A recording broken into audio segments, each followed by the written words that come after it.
kinder ya sabíamos lo que era eso.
Hola, muy buenas tardes a todos. Voy a hacer como las profesoras, ¿eh? Me tengo que poner seria.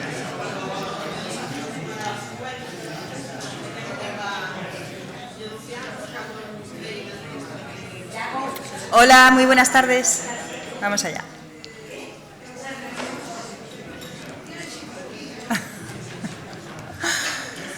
Buenas tardes, bienvenidos.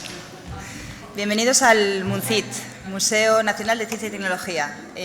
Mi nombre es María, soy encargada del Departamento de Actividades, de Difusión. Pues una cordial bienvenida a todos vosotros. Estamos aquí en las segundas jornadas de acción voluntaria e inclusión. Sonrisas, buenas prácticas ciudadanas. Nos llena de orgullo y satisfacción que Isabel y Iago, de Asociación Proyecto Máscaras, hayan contado una vez más con nosotros para esta reunión, que esperamos que sea muy divertida y sobre todo que aprendamos mucho, porque aquí en el museo, como dice nuestro rotor, nuestro símbolo, que es un montón de preguntas, un montón de símbolos de interrogación, lo que intentamos es no dejar de hacernos preguntas, no dejar de aprender. Y como mejor podemos aprender es unos de los otros y de nuestras diferencias. Porque como dice el genetista Ángel Carracedo, desde aquí de la Tierra, la naturaleza nos quiere diferentes. Entonces no nos empeñemos en igualarnos, porque la naturaleza, que es muy sabia, nos quiere distintos y aprendiendo los unos de los otros. Y es lo que vamos a intentar aquí hoy, recordarnos todos esa gran lección. Isabel, Asociación Proyecto Máscaras. Vamos a empezar, ¿vale? Gracias. Hola, boas noites. Boas noites. Como sempre, como é habitual, visto das diferencias, o atril non está adaptado para min, non? Pero, bueno, esta vez o presidente me deixa en primeiro lugar porque, como eu son a das palabras e lo das imaxes, pois sempre lle estou apuntando, dicindo. Entón me dice, bueno, pois esta vez explicas ti, logo me das paso a mí e me deixas en paz. Primeiro, o título da xornada son guión risas, aínda que eu son a habitual dos guións para separar as palabras, esta vez se lle ocurriu a él, e a verdade é que ten un significado moi bonito, porque pois en español son, de verbo estar, son risas, unido son risas, pero en galego ten un significado máis, son o sonido das risas. Entón, a verdade é que probablemente hoxe é o Día Mundial dos Océanos, e os océanos nos unen, toda esta separación que temos entre continentes, pois resulta que todos tan diversos, tan diferentes, e os océanos nos unen. Pois creemos que as risas e as sonrisas nos unen, pero algo que está ahora moi de moda, falar dos límites do humor, sin embargo, non está tan claro. É fácil facer humor dos demais, pero non nos gusta nada cando nos vemos recoñecidos en algo, porque nos tendemos a etiquetarnos, a facer arquetipos, e nunca somos un 80% de algo, somos moitas partes de todo. Entón, bueno, de feito, co actual proxecto estamos traballando en ver como podemos aprender a reírnos, pero, bueno, en realidade, o significado das xornadas de hoxe é que cando nós, por exemplo, estamos moi metidos no noso, no que facemos, nos entusiasmamos, como nos di sempre Álvaro, presidente da Aspronaga, non? Elvira, todo o mundo, é dicir, nos apasionamos, ás veces nos pasamos, pero cando te empezas a xuntar con todo tipo de xente, empezas a ver que hai moitas cousas diferentes, que a ciudadanía ten moitas iniciativas, que igual por este día a día tan vertixinoso se nos pasan desapercibidas, pero e todos nos creemos o ombligo do mundo. Entón, é un pouco tamén un exercicio de humildade para nós ver cantas cousas hai, canto podemos aprender, canto debemos aprender. Nós basamos no audiovisual, porque é o noso ámbito profesional, porque ten potencial, pero hai moitas cousas en todos os ámbitos. E como xa toquei a palabra audiovisual, toca ao presidente, que en realidade é o cineasta e é quen ten que levar isto. Moitas gracias.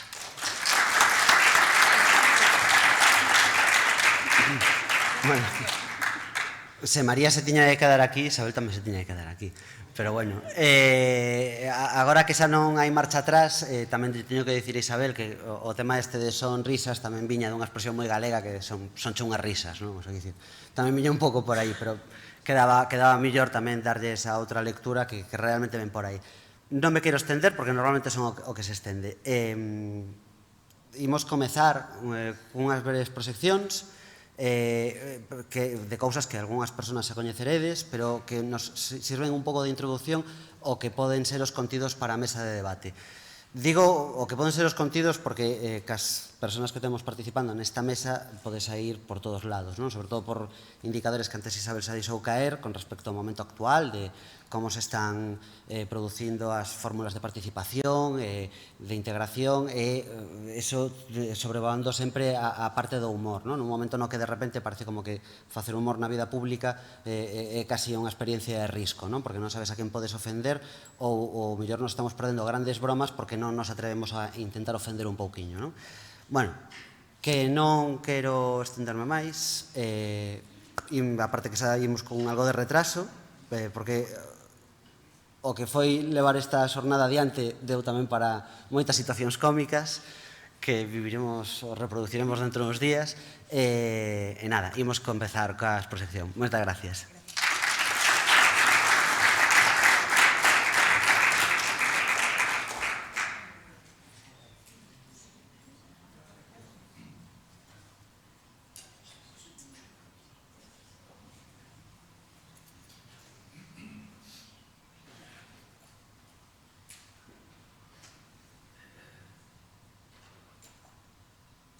Bien, pues vamos a dar el listado de chicos que tienen plaza para participar en el cortometraje.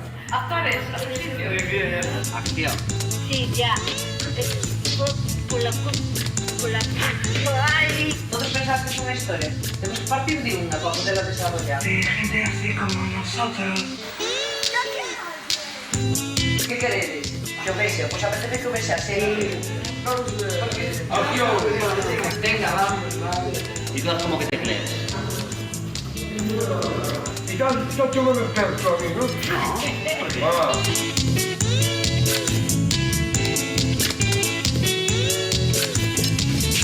Tú les preguntas, pues venga. Uno, nervioso. Y segundo, nervioso. Hay chicas. Si hay chicas. Tres. Venga, que pues vamos, tío. Tú, ahora estamos donde estamos. Mirando para allá.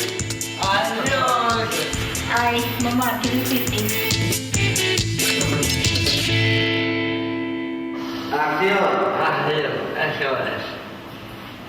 Eso es.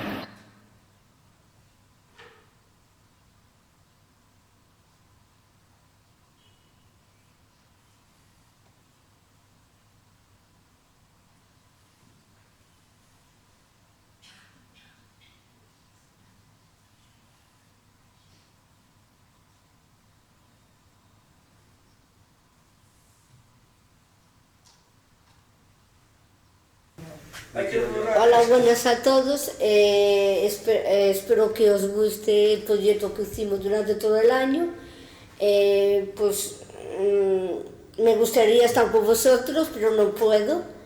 Y bueno, espero que os paséis un buen día. Besitos. Eu creo que podes contar alguna cousa máis. Pois antes estabas contando a Pacho un mogollón de historias. No, como saludo, eso estuvo perfecto. Y ahora, algo máis do que estabas contando antes. En el plató, fuimos a un plató. Y fuimos a un plató. Hola, Miguel. Hola, Miguel. Nos enseñaron dónde actuaron los actores. Estuvimos abajo, donde actuaban todos, y había un programa que decía que luchaban, que empezaban sobre octubre o por ahí empezaba, de gente mayor. Ya no me acuerdo. Después, cuando estuvimos en el platón arriba, y se acogió y habló con ellos. A nosotros nos puso ahí a un lado y dijo, bueno, a ver, hay que saber lo que queréis hacer para decidir entre todo lo que queramos hacer. Porque nosotros ya llegamos a una experiencia que nosotros ya, llegando a Cacetines, ya sabíamos lo que era eso. Ellos no sabían lo que era, todavía estaban empezando. E que tal cos peques, cos nenos do cole?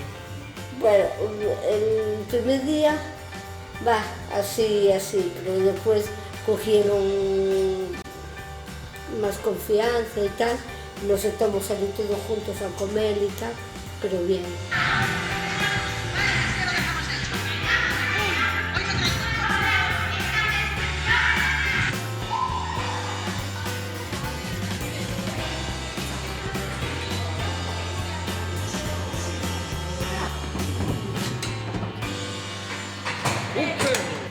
Pues en una clase estuvimos allí todos sentados y cada uno decía su nombre. Me llamo Alicia y me presento a este proyecto porque me parece muy interesante. Me llamo Maro. Me llamo Carolina. Soy Adolfo de Santos. Salía y preguntaba lo que quería hacer en el futuro. Y después otro día hicimos un ejercicio con Yago y con Isa de lo que nos gustaría hacer. Entonces, a partir de aquí tenemos dos grupos que son los que tienen que empezar a trabajar. Toca escritores, dibujantes, sección artística, integrar una historia. Se trata de esto y todos tenemos que tener un papel. Ben, e te costou relacionarte con eles? Un poco. Por qué? Porque, a ver, era la primera vez que actuaba con ellos, no los conocía. Os van a explicar cómo se grabaron los diálogos de Calcetines. ¿Qué tienes que utilizar para grabar a pena? Un micro que estaba dos personas apartadas. De los micrófonos de los 80 que tenían que estar así, que si le daba sonaba boom, pues así. No, es un perro girando que tenía que aguantar. Entonces, cuando había mucho ruido, se paraba porque no se podía grabar. Non te desesperabas nunca? No, nunca me desesperé en participar con tantos críos que tenía ahí alrededor mía. Con las sillas se puede forrar con una tela roja. Por ejemplo. O marrón, las que tengáis, y se puede forrar lo que es donde se sientan. ¿Os acordáis cuando estuvimos en Luar? Sí. Que nos metimos por detrás del decorado. ¿Te das cuenta, no? Sí. Cuando llegamos el sábado, pues fue bastante duro. Y bueno, ahí tuvimos que poner un poco más duro para que se pusieran a trabajar. El recinto es muy grande, habrá que pedir ayuda. Tú quédate aquí, que volveremos enseguida.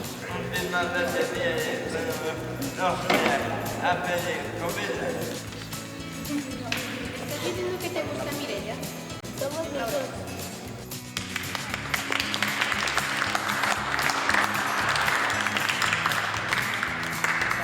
Y después fuimos a la biblioteca, fuimos a la cocina y estuvimos allí grabando a Peñido y a Miguel.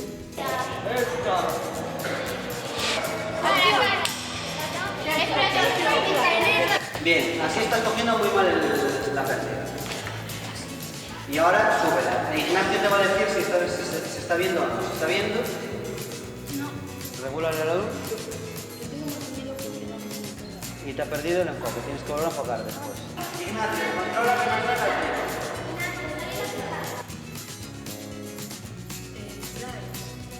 Espera, se me ha ido. Pues no paramos de grabar, sí. A ver, sí.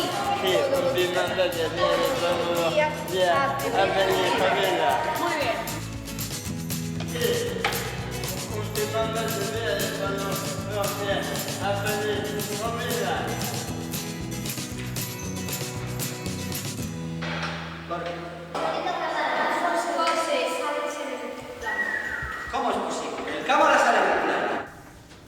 después en la biblioteca a Mireira y a Mario. Y después por la tarde hasta las 10 y algo estuvimos grabando. Y después el domingo volvimos otra vez a grabar. Yo lo que sí os puedo hacer es un planning de lo que os queda por grabar y de lo que tendríais que resolver para que la historia se pueda contar bien. ¿Vale? ¿Y esto tiene que salir sí o sí? Claro. Nada, baja aquella persiana. Bájame las persianas. Sigue grabando. Cámara grabando. Acción. Venga, va. Se escucha bien. Sí. Y ya está loco.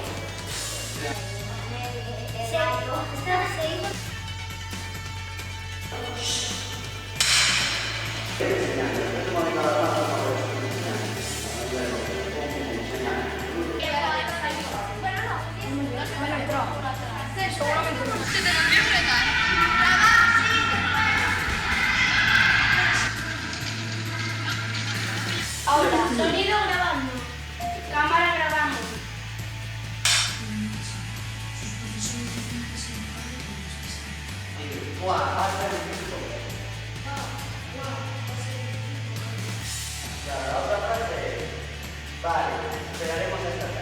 Pero contanos qué fue lo que más te gustó aquí. A mí lo que más me gustó fue los de arriba, cuando estuvimos grabando en el salón. ¿Y qué grababan? Cuando hicimos de presentadora. Eso, de presentadora. ¿Qué papel hacías tú allí? Ay, yo no me acuerdo. Ahora es como si yo hubiera terminado de dar la noticia y ibas a decir ¡corte! Podías haberlo hecho un poquito mejor, ¿eh? Va. ¡Corte!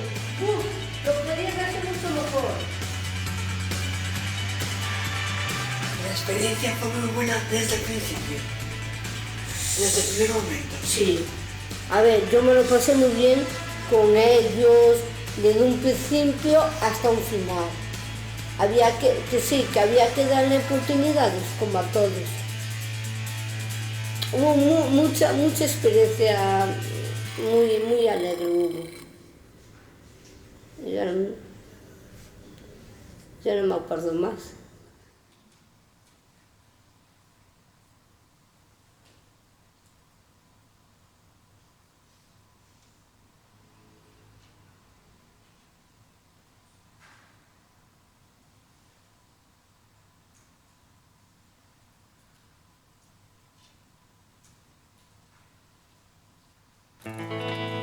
Ja, mag ik even uw aandacht? Dat is hier de Jasper, onze nieuwe medewerker voor huis. Indra, een applausje voor Jasper. Wat doe jij eigenlijk aan, lief? Ik ben signaal. Muziek is gek.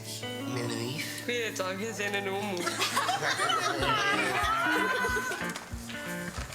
Die komt van Sokofo. Het komt zo vol kieken. Catarina Di Brani, mijn godin van de smaak. Ci vinga commissariato generale sulla tua comuna produzione. Jasper, als dat echt uw vriendinnetje is, hè, dan willen mama en ik wel eens voorgesteld worden. Op de liefde zeker, hè? En op onze kennekes, hè, schat? Ja. Wat was dat? Op onze kennekes. Zoon, je gaat die mensen moeten verwittigen dat er een uitwijzing volgt, ja? Jasper! Jasper! Schattenbal! Van nu mag jij ook altijd alles, hè. Met 2 in bed. Alleen op Brussel. Doe maar, Jasper. Doe maar, Jasper. Roman, ik wil afscheid nemen. Catarina? Mama, doe die telefoon nou, Jasper. We zijn er voor uw gast. Problemen op de inpak. 5 of 1. Wij zijn onderweg naar Kina om mijn lief. In Kosovo. Nu moeten wij er eerst voor zorgen dat die gasten gevonden worden. Ik ga niet beginnen, hè? Stop.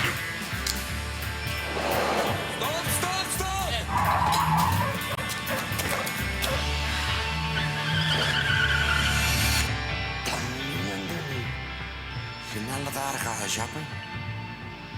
Het is alles voor niks geweest.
Where are you guys already?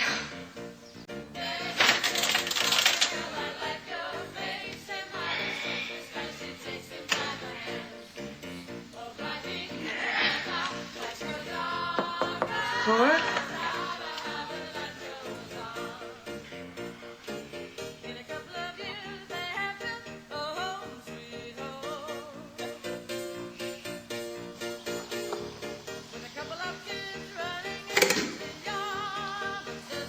Becca, come on.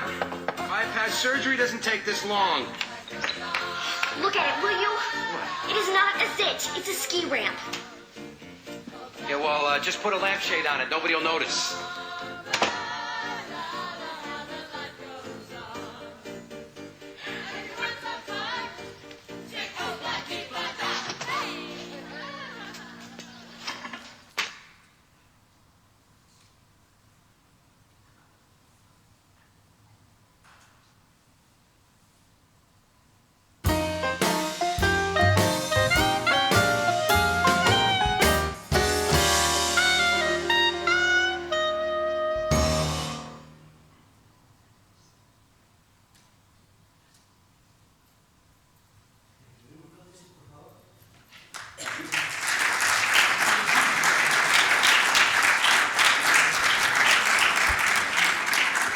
O señor presidente está por aí moi ocupado dirixindo e me acaba de volver a empaquetar aquí. Era un pequeno percorrido entre trailers, resumo de proxectos propios. Este último ano que estamos traballando agora, moitas das persoas que estamos aquí. Entón, xustamente, supoño que se percibe, todo está inventado. Agora parece que nos volvemos a abrir, falamos de diversidade, de que todos temos cabida, pero que houve unha época, o tráiler a cabeceira da serie A vida sigue, empezou a votarse en Estados Unidos no 89. Falamos de casi 30 anos. Parece que polo medio perdimos a normalidade e parece que a volvemos a recuperar. E isto dá xustamente entrada á mesa. Entón, señora moderadora, señores participantes, por favor, da mesa de debate que nos vai falar de viabilidade social e económica das boas prácticas cidadás. Cuidado, Iago.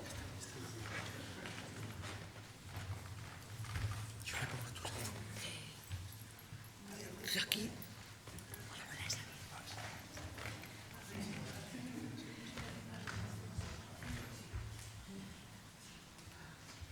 Eu simplemente presento a moderadora e ela se encarga do resto. É Carla Vidal, xornalista, actualmente empresaria, pero que ten un percorrido interesante, incluso dirixindo periódicos.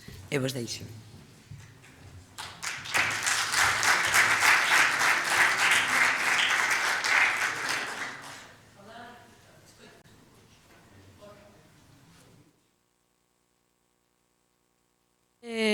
Bueno, a verdade é que eu son moderadora desta mesa de debate un pouco de rebote, non?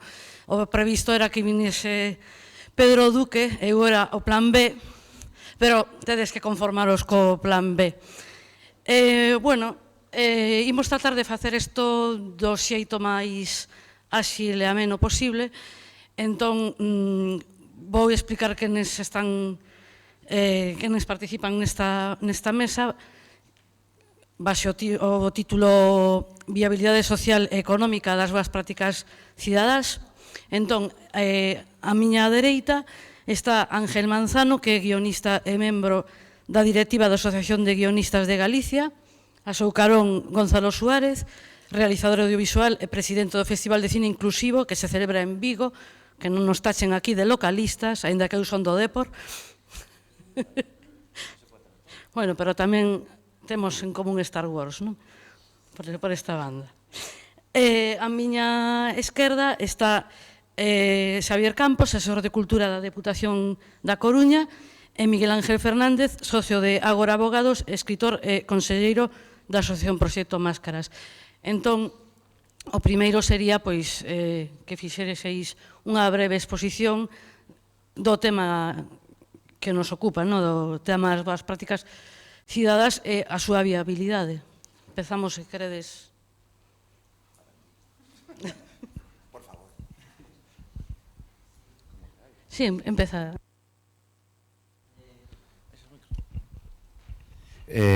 Boas tardes a todos. Pois o titular, como o título, abrangue moitas cousas, pero, bueno, eu podo falar do Festival de Cine Inclusivo, digamos, que agora vendo o resumo que fixeron os nosos compañeros do Proxecto Máscaras, claro, eu agora acórdome de Corky cando era pequeno. Sí que hubo un salto no que a xente desapareceu do audiovisual. Empezou a aparecer, eu no negocio, como digo, no negocio da discapacidade levo 12 ou 13 anos, xa non recordo, non me acordo cando foi, pero se me dan moi malos números. Desde entón, pois, sí que me fixo, porque, claro, eu era como a maioría das persoas que non están aquí, o sea, non estaba relacionado demasiado coa discapacidade, pero encontreime de fronte coa realidade.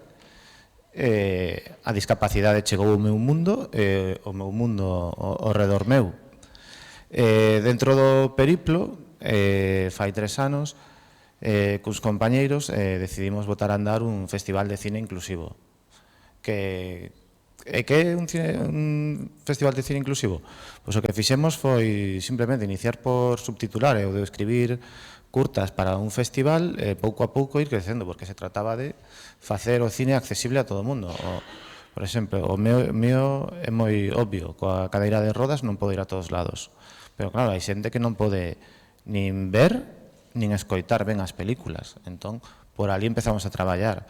Pero que é a inclusión? A inclusión é todo, é que todos formamos parte da sociedade e que pertencemos a ela, non? Por eso, antes, como os términos van cambiando, como todo, como persoa de color, negro, a veces son cosas absurdas, minusválido, discapacitado, agora estamos na diversidade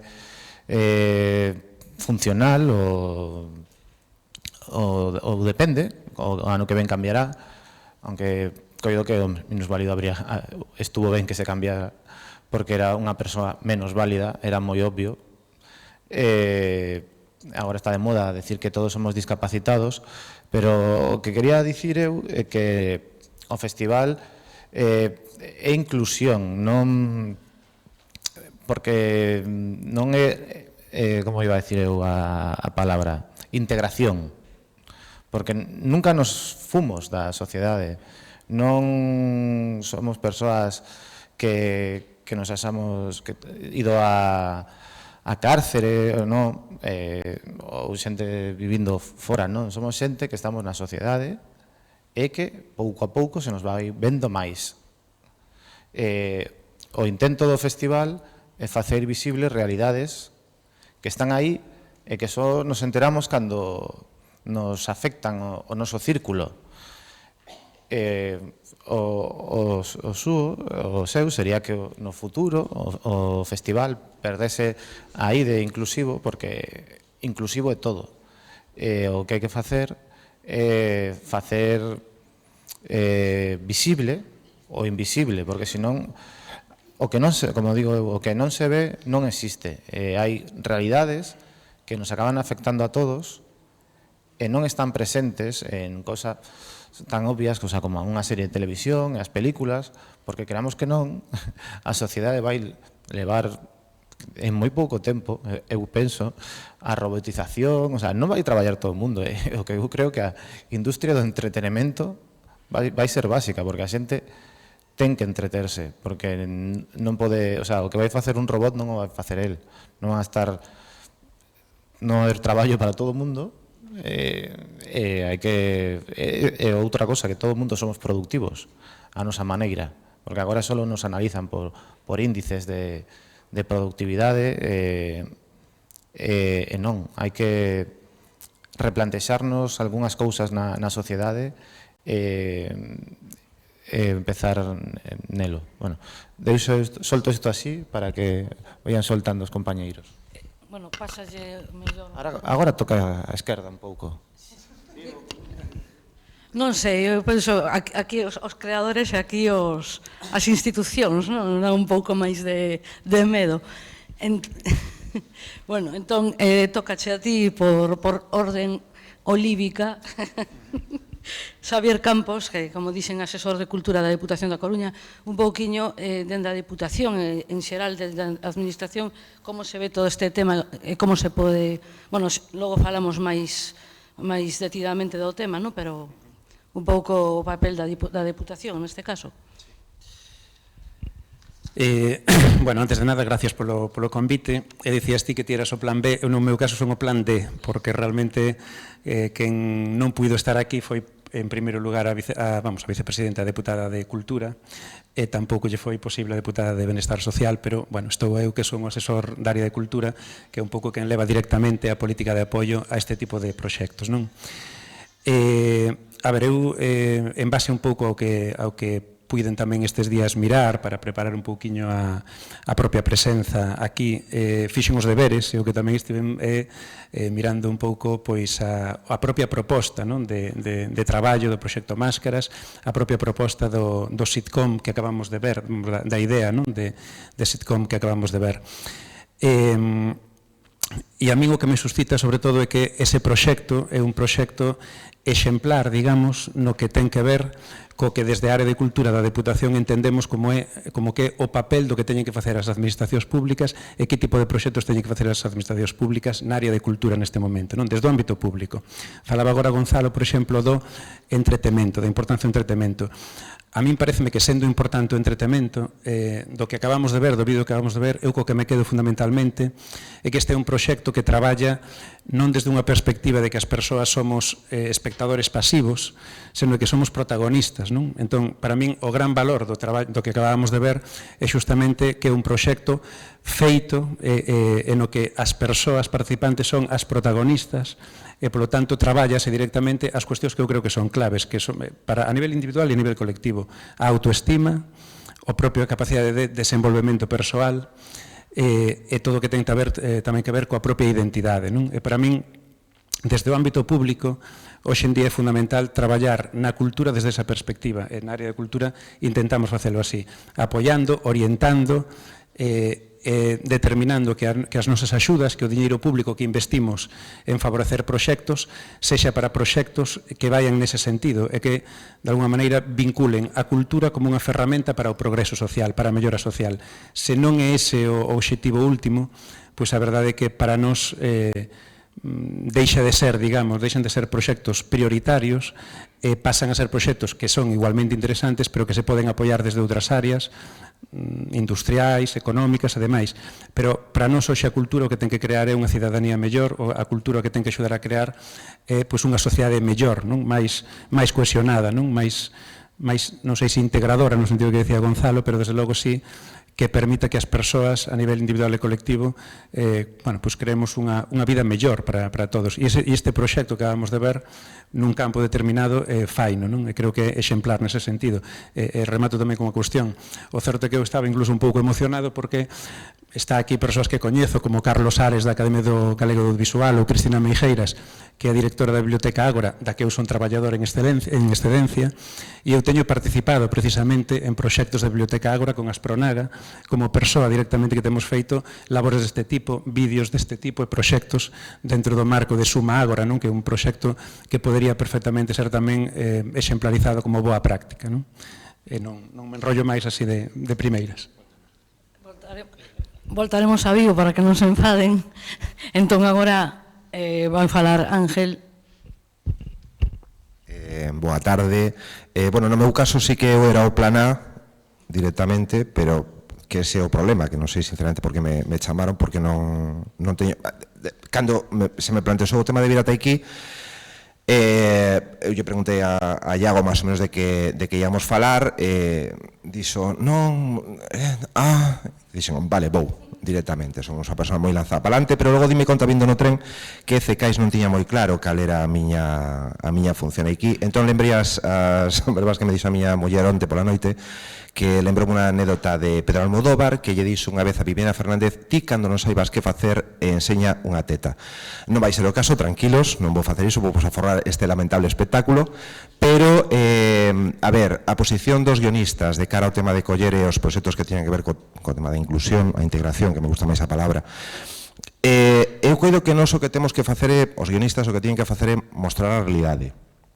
Evidentemente, claro, facemos proxectos que mellor a Deputación non, ao tratarse de ficción e lóxicamente traballar, bueno, tamén se pode traballar evidentemente con xente con discapacidade ou tal, pero bueno, me refiro que ao fin e ao cabo a nosa idea é intentar mostrar o que é o tema dunha realidade e normalizar dita realidade. É dicir, o problema que hai moitísimas veces é que de feitos, traballos guionísticos, quitando excepcións, por exemplo, no audiovisual español, sí que toman o tema de discapacidade dunha maneira moi tan esencial e sempre dende a perspectiva da excepcionalidade, é dicir, sirve como motor dunha acción ou sirve como un personaxe secundario, entón cais o que a nosa obriga tamén sería un pouco empezar a normalizar absolutamente todo, é dicir, no caso, por exemplo, de Campeones, que é a película que está de moda precisamente con todo este tema, se ve sempre desde o punto de vista de, mira, hai unha película disto, pero en embargantes moitísimas veces as nosas personaxes Cecais fallan niso, é dicir, os nosos guións sempre temos medo, Cecais, a hora de facer algún tipo de historia ou levantar calquera tipo de proxecto, do tema de que se vexa que poda ofender, que poda molestar, que podamos non ter a sensibilidade correcta de cara ao tema de coller expresar esa realidade. Entón, eu coido que temos que ter un poquinho máis de, como diría eu, ter a mente máis aberta e escoitar o que se nos está a dicir, e ver as cousas que pasan ao noso arredor e intentar plasmalo, xa vos digo, dunha maneira máis normal. Sí que, por tocar o tema das institucións, sí que eu coido que sí que sería interesante que dunha vez comenzáramos a recuperar, incluso tendo en conta o tema das prácticas cidadás, recuperar o tema do audiovisual como materia formativa e como materia educativa, que eu coido que é unha ferramenta fantástica para que tanto as novas xeracións se acerquen ao audiovisual e podan, de alguna maneira, tomalo como algo normal, e iso nos vai permitir tamén a nosos profesionais do sector ao tema de fallar unha especie como de sinerxias que fan que todo entre moitísimo mellor. Pero, bueno, eso supoño que máis tarde mellor se pode falar coas entras das administracións, e xa está. E non teño nada máis que dicir, gracias.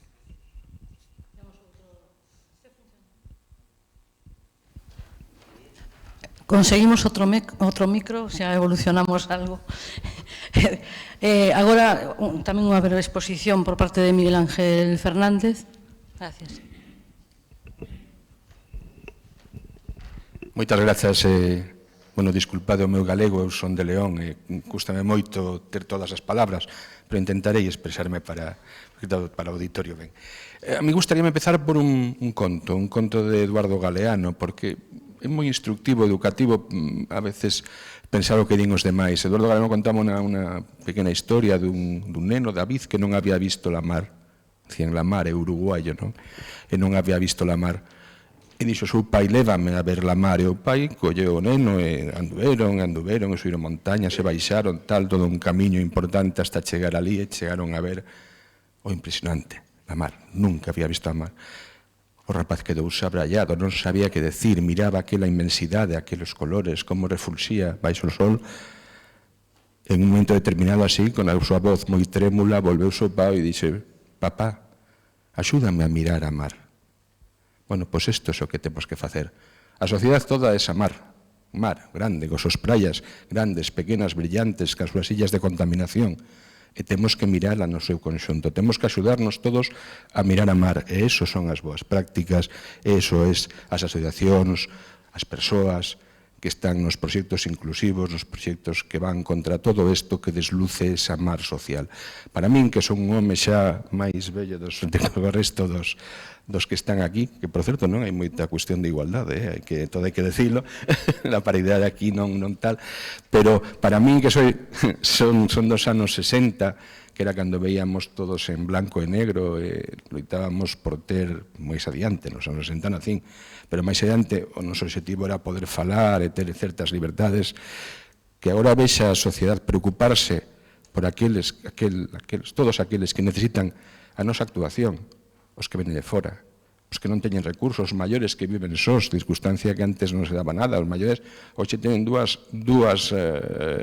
digamos, funcións, cuidar dos pequenos, máis pequenos, os seus netos, ou estar sós na vida porque non hai quen cuide deles, preocuparse deso, preocuparse dos que tienen invalidez, certa discapacidade, chamémoslo como queramos, preocuparse das mulleres que son maltratadas.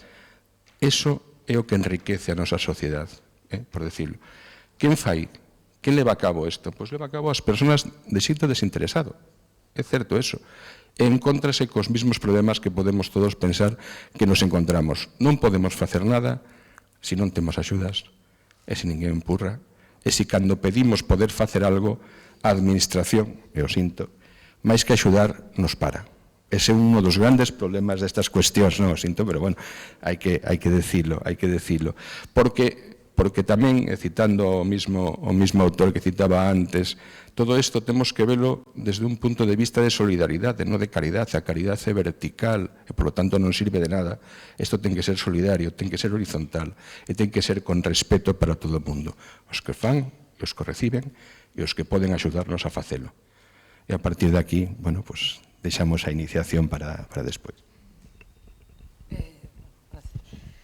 Bueno, precisamente unha das preguntas que teñamos previsto facer ten que ver con algo que tocastes de ambos lados de distinto xeito, non? A impresión que hai na sociedade é que é creativa, ou cando menos ten ganas de aportar, de facer cousas, e que despois, sin embargo, poucas iniciativas, cando menos de forma aparente, non digo que non sexa real, pero de forma aparente chegan a plasmarse en realidade ou chegan ao público en xeral. Entón, eu quería preguntar, primeiro, deste lado, que sois a parte directamente vinculada ao sector, onde credes que está o obstáculo, non? E despois da administración tocouche a ti, porque non estás solo, ver un pouquiño se pode ter certo grado de culpa, non, a administración. Gracias. Pero, problemas para que? Para sacar adiante que proxectos relacionados con... Sí, que hai moita xente que colabora, que ten iniciativas, sen embargo, non chegan, moitas veces non chegan ao público. Qual é o obstáculo, non? Home, o obstáculo principal, evidentemente, é o diñeiro. É dicir, a falta de recursos é o que impide que nun momento dado determinados produtos queden completamente estancados ou se vexan obrigados a non ser visibilizados. É dicir, Cecais, máis aló de que por parte da administración se tiveran que pôr eses recursos económicos para sacar adiante os proxectos, hai moitísima xente que é capaz de, co seu esforzo, traballo e vontade, sacar fantásticos proxectos, como por exemplo este, de Un día de cine ou a Sitcom. Claro, logo veña o problema dos canles de visualización. E aí onde está a historia. É dicir, ti necesitas que eso se visibilice de alguna maneira. E se non se visibiliza, evidentemente, queda todo en agua de borrallas. Pero non sirve absolutamente nada o tema de coller estar traballando e intentar facer unha aposta en estea do que está ocurrindo na sociedade, se logo a sociedade mesmamente non é capaz de ver ese produto. E ese é o principal problema. Tamén podríamos coller que recursos financieros que permitan o tema de promoción, distribución, etcétera, etcétera. Sí, tamén. Pero centrándonos no que é o tema da participación cidadá, das boas prácticas cidadás, eu coido que CECAIS sería a parte máis importante, o tema de coller e pon canles que permitan mostrar todo ese tipo de cousas, exhibicións, festivais, etcétera, etcétera. CECAIS, vamos. Non sei, a ver que fale o director do festival, a ver que pensa. Pois non, eu penso, non, que complicado.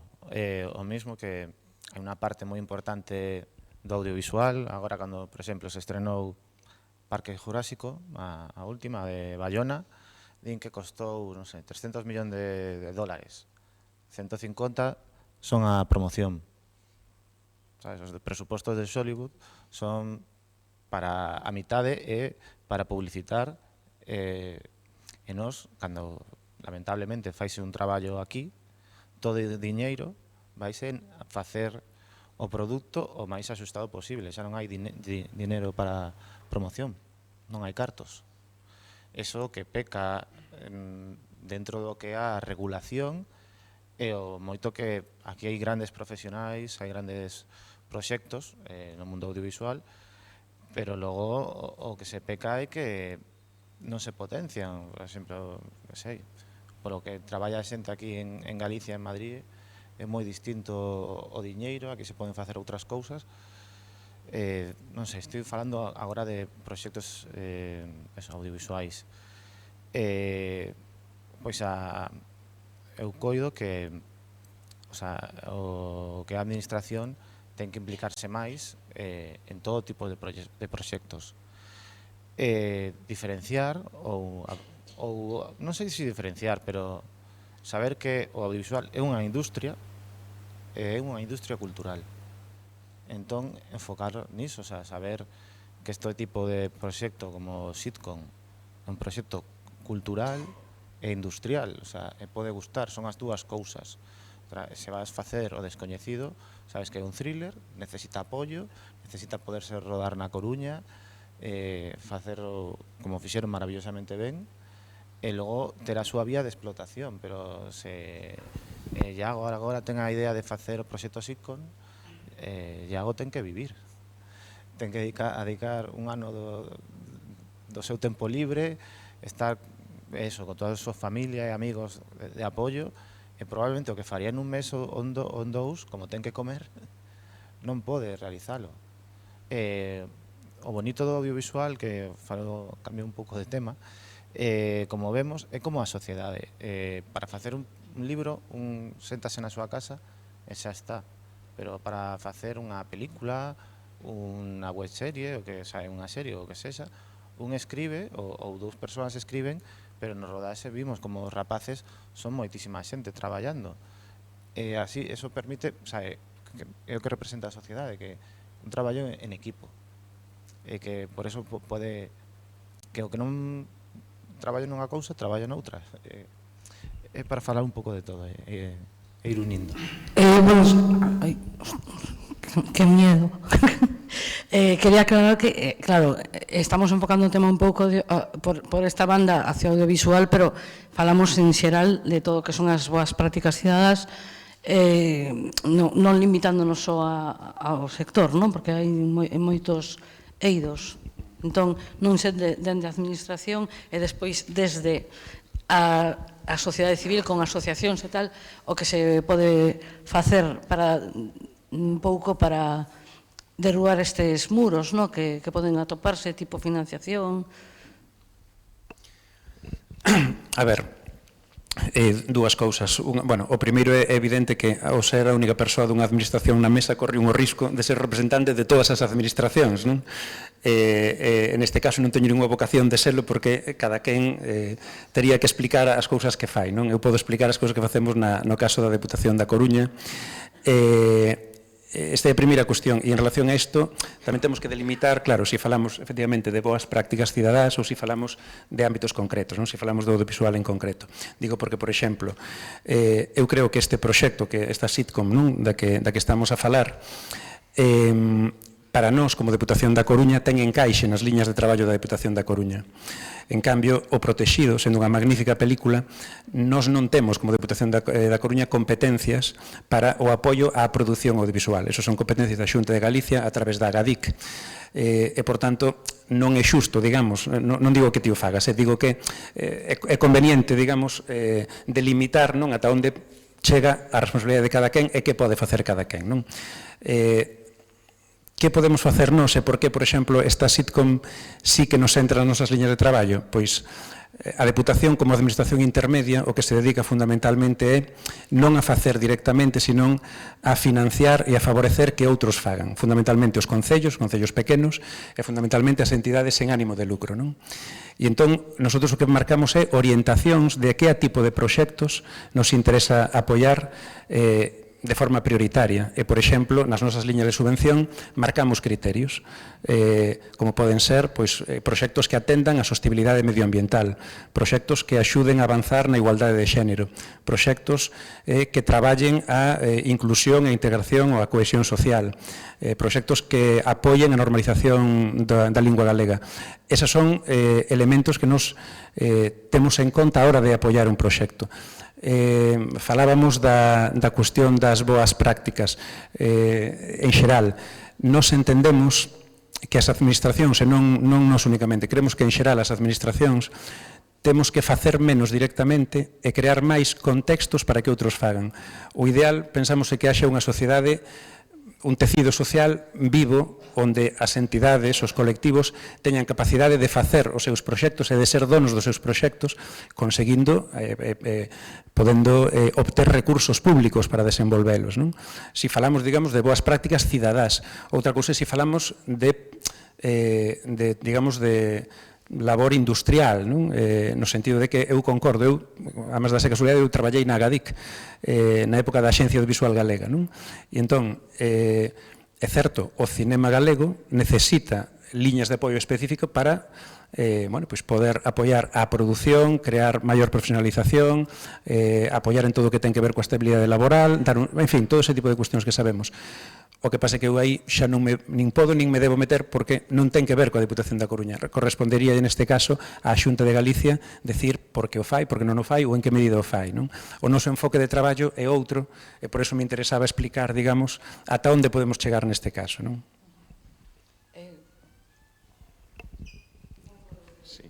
Bueno, pues, non é unha crítica á administración. A administración preocupa, se realmente lle preocupan. No ano 2007, no Consello de Europa, fixose un foro para a mellora do futuro da democracia que tuvo lugar en Suecia no ano 2007. E acordaron que o Consello de Europa, o Consello Europeo, fixera un código de boas prácticas cidadás para esta cuestión. E fixeron. Está aí. Eu non o conocían, eu leín agora para vir aquí e tal, o leín e está perfecto, un código impecable. Pero quedou en eso, un código de boas prácticas, é dicir, si se pensa, si está aí as ideas, todos os estados democráticos queren axudar, eu penso que sí, pero non chega o diñeiro. Equivocaríanse se axudaran a todo, e nos equivocaríamos se pensáramos que só a administración é a quen ten que axudar. A administración ten que crear as vías. Eu penso que leyes do mecenazgo, milloras na labor impositiva das grandes empresas que axudaran a isto económicamente, sería o camiño para que este tipo de actividades pudieranse levar a cabo millor. Xa non só esta labor desinteresada, a labor que facemos todos, e que estamos aquí, e que collemos do noso tempo, de nosa actividade, e buscamos, e todo eso, sino porque, ademais, quen pode dar ese diñeiro para que estas laboras podan levarse a cabo e para que, como dixo o compañero, Iago poda vivir facendo a sitcom, porque, a xente ten que vivir, aunque se dedique a isto, podan estar financiadas por grandes empresas, por xente que tenga capacidade de economía para axudarnos. Ese é o campo, o caso, onde a administración ten que abrir o camiño. Aí non podemos facernos nada. Non queremos estar nada máis tirando aí da administración, pero a administración ten que axudar. Sí, bueno, no. Simplemente quería dicir unha cousa que, o sea, por tema de a Xavier, obviamente, cando se fala de administración non estamos falando da Deputación da Coruña, o sea, falamos da administración, máis que nada porque nós precisamente como somos de Vigo, teríamos a Deputación de Pontevedra a que non nos dá un duro. Entón, ao fin e ao cabo, non te preocupes que consideramos que son dous cosas, porque aparte isto non vai a ver, a Deputación de Pontevedra non vai ver isto, non? Entón, co cual podemos dicir que non nos apoyaron nada, absolutamente nada, non? A ver, non a Deputación en sí. Quero dicir, no caso de que a Deputación non quisera axudar, o sea, decir, que quede claro que non teña absolutamente nada contra a Deputación de Pontevedra e tal. Non, máis que nada porque non o sei. No, a ver, en serio, quen de aquí, esa se dixo, a ver, quen de aquí coñece o Festival de Cine Inclusivo que dirixe Gonzalo? Home, vos normal, porque formades parte do xurado, tires a muller de Gonzalo, Carlos Ares, porque o noso presidente da Academia Galega de Audiovisual teñe que conocer absolutamente todo. Pero o resto, Eva tamén o coñece porque entregou un premio, pero o resto non. Entón, do que falamos antes do tema das canles, é dicir, máis aló do tema de que nun momento dado alguén reciba diñeiro ou financiamento de cara ao tema de coller e sacar adiante un produto audiovisual, este tipo de cousas, este tipo de actividades que fai Gonzalo, sí que son necesarias.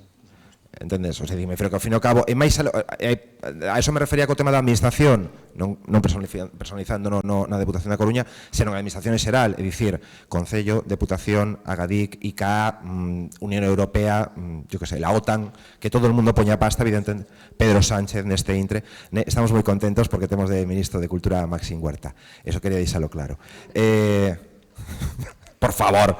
Entón, a cuestión é isa, que os canles que tamén comentaba Miguel Ángel, precisamente esas vías son necesarias que se apoyen e que se fortalezcan.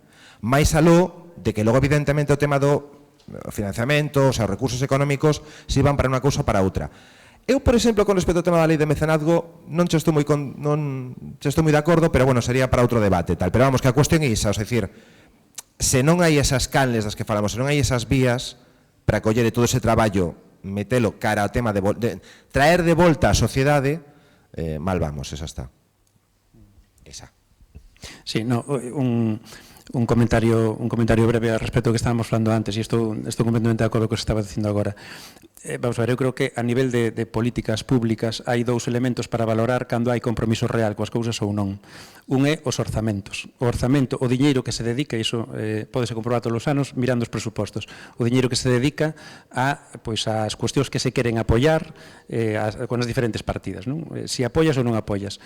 E outro é a coherencia das liñas de traballo, é dicir, que non sexan accións improvisadas, senón que haxa unha liña de traballo marcada, planificada, e a que se lle dé a tempo para dar resultados e se avalíen eses resultados, non? Entón, eu cando intento explicar, digamos, a necesidade de que as diferentes tipos de, chamémoslle produto audiovisual, non?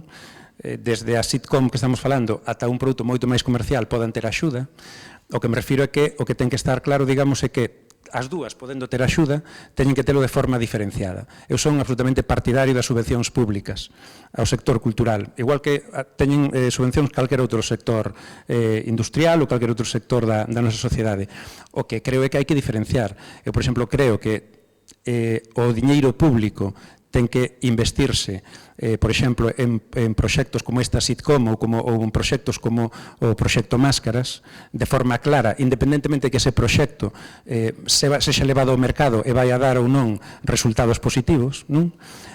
E tamén pode ter axuda pública unha película industrial como O Protexido ou como calquera outra das que podemos ver nos cines, pero outro tipo de axudas, que non poden competir co diñeiro que se teñen que destinar a proxectos que apostan pola inclusión social, pola igualdade de xénero, etc. etc. Eso en Cataluña levan anos traballando de forma acertada e diferencian moi ben o marco industrial do marco do interese cultural ou social, non?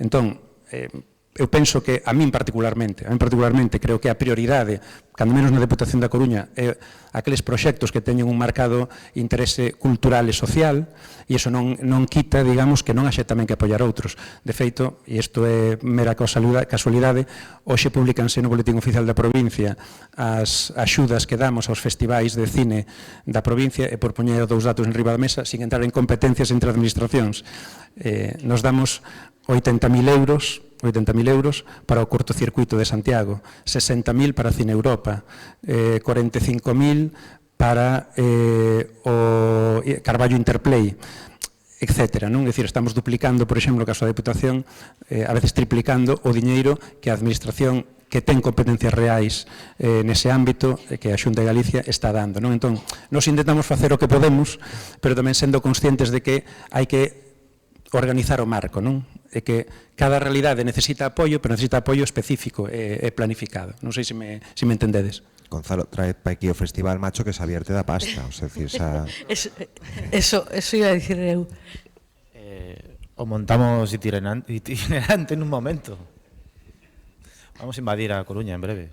Bueno, estabas a dicir unha cousa moi interesante, porque a ver, non perdamos de vista o título desta mesa redonda, que é precisamente a viabilidade social e económica das boas prácticas cidadás, neste caso aplicadas ao ámbito do audiovisual, pero entón, ti facías agora unha distinción entre proxectos de índole industrial e proxectos de índole cultural e social. Moitas veces, pois, a pregunta que asalta é a seguinte: quizás este tema das boas prácticas cidadás no audiovisual moitas veces non sae á luz porque escoitamos, es que iso non vende. Ao fin e ao cabo, non sería un pouco tratar de convertir ese proxecto cultural e social no algo industrial ou, se preferes, rentable, que teña rentabilidade económica, que é un pouco o que estamos a falar aquí. A pregunta, miro cara a él, pero tamén é a vos, se que un pouquiño de autocrítica, ao mellor, se pode facer un tipo de producción audiovisual que fomente o tema das boas prácticas e que ao mesmo tempo non teña esa lacra de es que iso é como, con perdón, os documentais da dos, da dúas. Algo que podemos dicir é bo, fomenta as boas prácticas e ademais é rentable, non? É posible? Bueno, campeones, es la respuesta. Leva máis de 2 millóns de espectadores a película de Javier Fesser. É unha película que fomenta, igual que Máscaras, o traballo das persoas con discapacidade, neste caso, delante da cámara, que así se lles ve, se fai visible o problema, neste caso é a discapacidade intelectual, está rompendo taquillas. Aquí vimos o exemplo de Team Chocolate, que ha funcionado en Bélxica e Francia como un tiro, se vendeu en todo o mundo. E agora estamos nun momento que a xente está aberta a ver series de xente que ten autismo ou que teñen unha discapacidade intelectual. O que nos mostrou Iago, non sei se de moda consciente ou de maneira inconsciente ou consciente, que fai 30 anos estaba abriéndose a villa e pechouse e agora se está abrindo de novo. Eu coido que hai que facer visible non só no anuncio de Repsol as persoas en cadeira de rodas, o sea, que de feito que sae é amigo meu, pero hai que facer presente as persoas con discapacidade na pantalla para que a xente se acostume, porque eu falo desde este ámbito, pero porque eu creo que invade todos os ámbitos da vida. Se non o vemos, hai persoas que descoñecen. Eu teño amigos con todo tipo de discapacidade e teñen problema cando van a un traballo. Ou a xente dos traballos teñen medo porque non han vivido con esa realidade e solamente ven problemas a que alguén teña unha discapacidade. Por eso, hai unha labor de dar a coñecer. Por exemplo, todos os nenos que han traballado no proxecto Máscaras e teñen 10 anos, 11, están aí mirando o móvil, cando teñan 18 non vai mantener ningún problema coa xente con discapacidade intelectual, porque xa o han normalizado. Entón, pero justamente polo que ti dis, eu creo que a clave é a que estás dicindo agora, é porque traballaron directamente. Pero hai que facer o dobre traballo, porque as persoas maiores non hai maneira de enganchalas. Sí, eu polo menos na miña experiencia en participar nun proxecto similar que fixemos con Aspronaga desde a Biblioteca Ágora, neste caso era entre nenos dun colexio da zona, que era o Raquel Camacho, e o centro, non? E para min o máis interesante era ver como da relación normalizada, como se traballaba no día a día, e aí é onde cambia, o sea, da propia experiencia de traballo, de incorporalo á túa vida, a propia experiencia de traballo, nese caso, nese proxecto concreto, non? Eso non quer decir que non sexa interesante, que tamén non é simplemente ser espectador dunha película. A xente ten 40, 30, 50, non lles podes levar ao colexio ou facer prácticas de traballo. Claro. No, pero o que digo é que a min especialmente pareceme moi interesante este proxecto e parecemo justamente porque o que fai as persoas non únicamente espectadoras, sino protagonistas, e pola vía da experiencia persoal é por onde máis aprendemos, non? Sí, bueno, queres falar ti? Sí, que eu coido que o máis enriquecedor é empezar dende a base, pero igual que comentou antes Ángel, que incorporar o cine, o estudio do cine como unha asignatura a máis, o sea, que non sexa para que un día lle poñen aos nenos un vídeo para falar de algo, o sea, o fan moitas veces os profesores, eu adicaime á enseñanza, pero que hai que incorporar realmente o que a sétima arte, porque vivimos nun mundo de lenguaxe audiovisual e cada vez máis rápido, está internet, YouTube, o sea, pero eso que a xente maior, ou máis maior, claro, pois igual unha gran empresa, como ten que desgravar, colle alguén con unha discapacidade para tal posto, ou sempre encontramos, eu vexo os anuncios, limpiador, xefe de seguridade, bueno, xefe non, vigilante, son máis ou menos sempre os mesmos traballos, limpiar e vigilar, ou repoñedor, moi pocas veces son traballos visibles. Dentro dos traballos que pode haber nun centro comercial son os que menos ves. Entón hai que ir metendo a xente dentro, pois con novas políticas que lle motiven os empresarios, que ainda así o trampean, pero hai que facelo, educando e reeducando os maiores. Eu quería dicir dúas cousas. A primeira que non é certo, os rapaces non están vendo o móvil, porque estou vendo dende aquí, o puro rapaz quedou cun careto e non está vendo. Podo dar fe de que o rapaz está aí atento, o sea, están atento ao que se está falando aquí arriba. Quedou o pobre neno con todo cortado e todo o mundo dicindo que vergüenza, Dios mío, viendo el móvil. E o segundo é que, si é certo, como comentaba eu antes, do tema de coller a necesidade de que sí que exista unha labor educativa, utilizar a ferramenta do audiovisual nas escolas, nos institutos, de cara ao tema de coller e que os rapaces aprehendan o que é o tema do audiovisual, pero aí non estou de acordo contigo con respecto ao tema de que somente poden ser os nenos o que poden facelo. Porque precisamente estamos a falar de practicacidade e como practicacidade, como boa practicacidade, eu coido que tamén sería interesante que calquera persoa da sociedade que estivera interesado en coller e participar en calquera tipo de produción relativa ao que fora e traballar, pois, no caso de un proxecto como pode ser Máscaras, un día de cine ou sitcom, poderá facelo.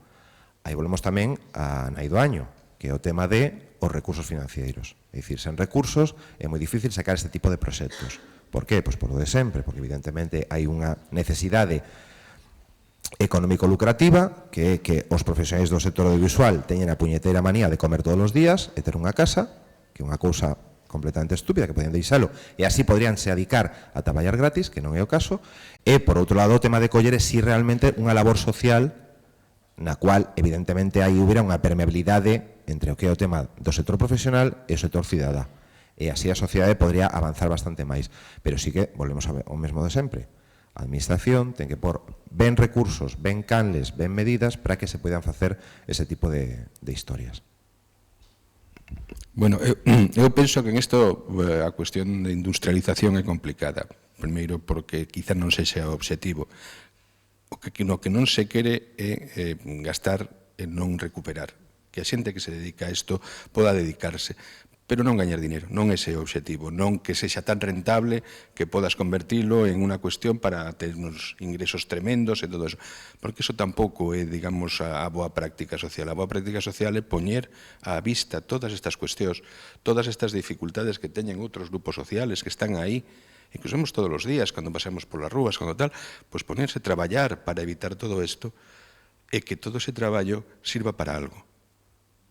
Pero non que isto sexa unha maneira de recaudar. Non penso que este aí na idea de todos. Sí que, por exemplo, claro, cando ti fais a través do audiovisual e te dedicas a elo, pois eso ten que, por lo menos, deixar que podas ganarche a vida.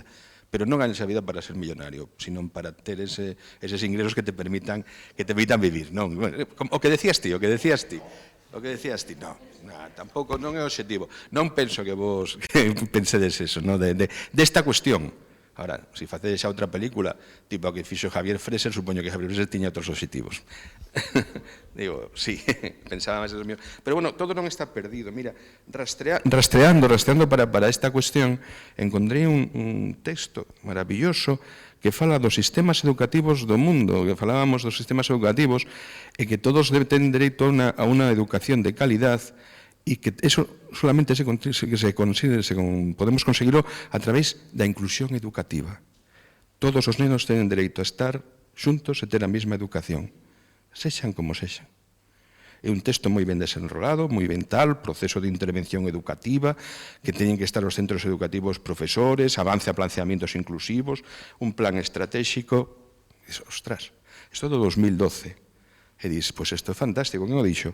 Pois mira, Isabel Celá, que é a ministra de Educación, que xurou onte. Bueno, pois se esta muller sigue tendo as mesmas ideas, que non o sei, igual estamos no camiño de empezar a pensar nas educaciones inclusivas. Igual estamos abrindo un pouco estas cuestiones da sociedade, que falábamos antes, de que todos os rapaces teñan a mesma educación, non educacións separadas, non separalos porque ti teñas aquilo, isto seas como eres, ou non sexas, entrar en eso. E por sexo. Sí, bueno, esos hasta agora incluso recibían subvencións. Bueno, o que parece claro que estades todos de acordo en que a solución está na educación, non?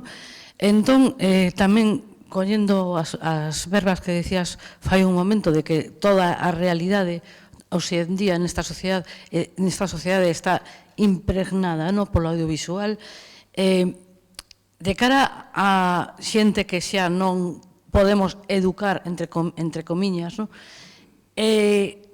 igual que sempre se dixo da cultura e das artes en xeral, venme a cabeza agora mesmo pois a literatura, que moitos escritores defenden que ten unha función social e casi, incluso poderíase decir, moral. O cine como arte non podería cumplir, e non é un pouco, penso, o que estades a facer vos, esa función social de educar a aqueles que chegan tarde a isto da inclusión? Eu creo que o fai día a día, con cada película que vemos. Pero que chegue a xente tamén. Sí, eu creo que coido que chegan pero de unha maneira a veces tan esencial, como di Ángel, ou no subconsciente. Pero unha vez que vemos unha realidade, depende, pois podemos ver unha película con alguén nunha cadeira de rodas e o tiran por un precipicio e te ríes, ou depende, ou é o protagonista da película e te olvidas como que está nunha cadeira de rodas, como era Ironside nos anos 60. Pode ser unha anécdota ou ao final te olvidas da discapacidade ou ves Mellor Imposible, acabas amando a alguén tan odioso como personaxe de Jack Nicholson que ten TOC e moitas outras cousas. Aparte, ese é un exemplo de un personaxe que odia a todo o mundo e acaba querendo a todo o mundo coas súas diferencias. Eu coido que sí, que no cine o que hai que facer é presente, o sea, igual que se ten que ver as persoas maiores, O sea, non pode ser solamente xente de 30 anos ou ela de 25, de 35, ela ata 50 e que estén moi bons e que sexan sempre os personaxes principais. Nin tampouco podemos facer un cine social o Ken Loach moi desfasado con discursos. Hai que facer de todo, cada un que faga o que lle salga, pero hai que, se os guionistas se lles deixa traballar, eles farán de todo, o sea, se ti, cando chegas a maior, pois farás películas dunha persoa máis próxima á túa idade. Non podes estar como unha publicidade, tes 40 anos, fora.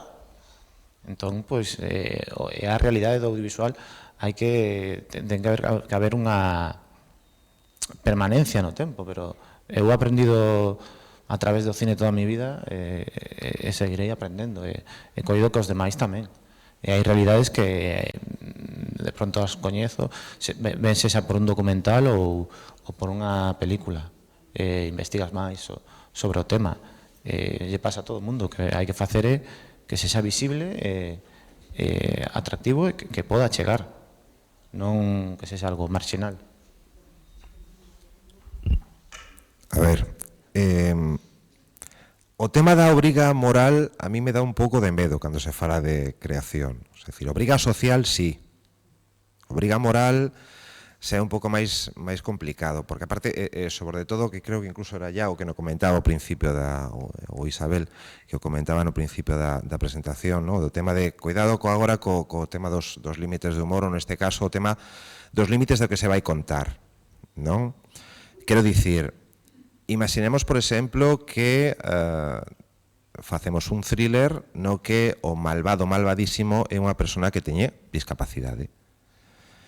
É o tipo un cabestro.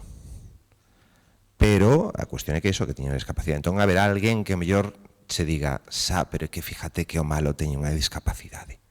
E diste, bueno, pero precisamente hai esta normalización, o tema de que alguén precisamente con unha discapacidade pode exercer calquera tipo de personaxe.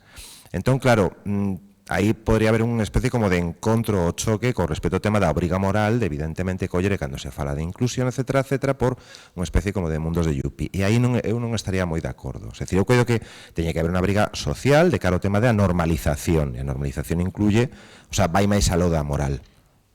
O modo de ver, digo. Un pouco desde a administración, como se podería axudar? Teño que preguntarte...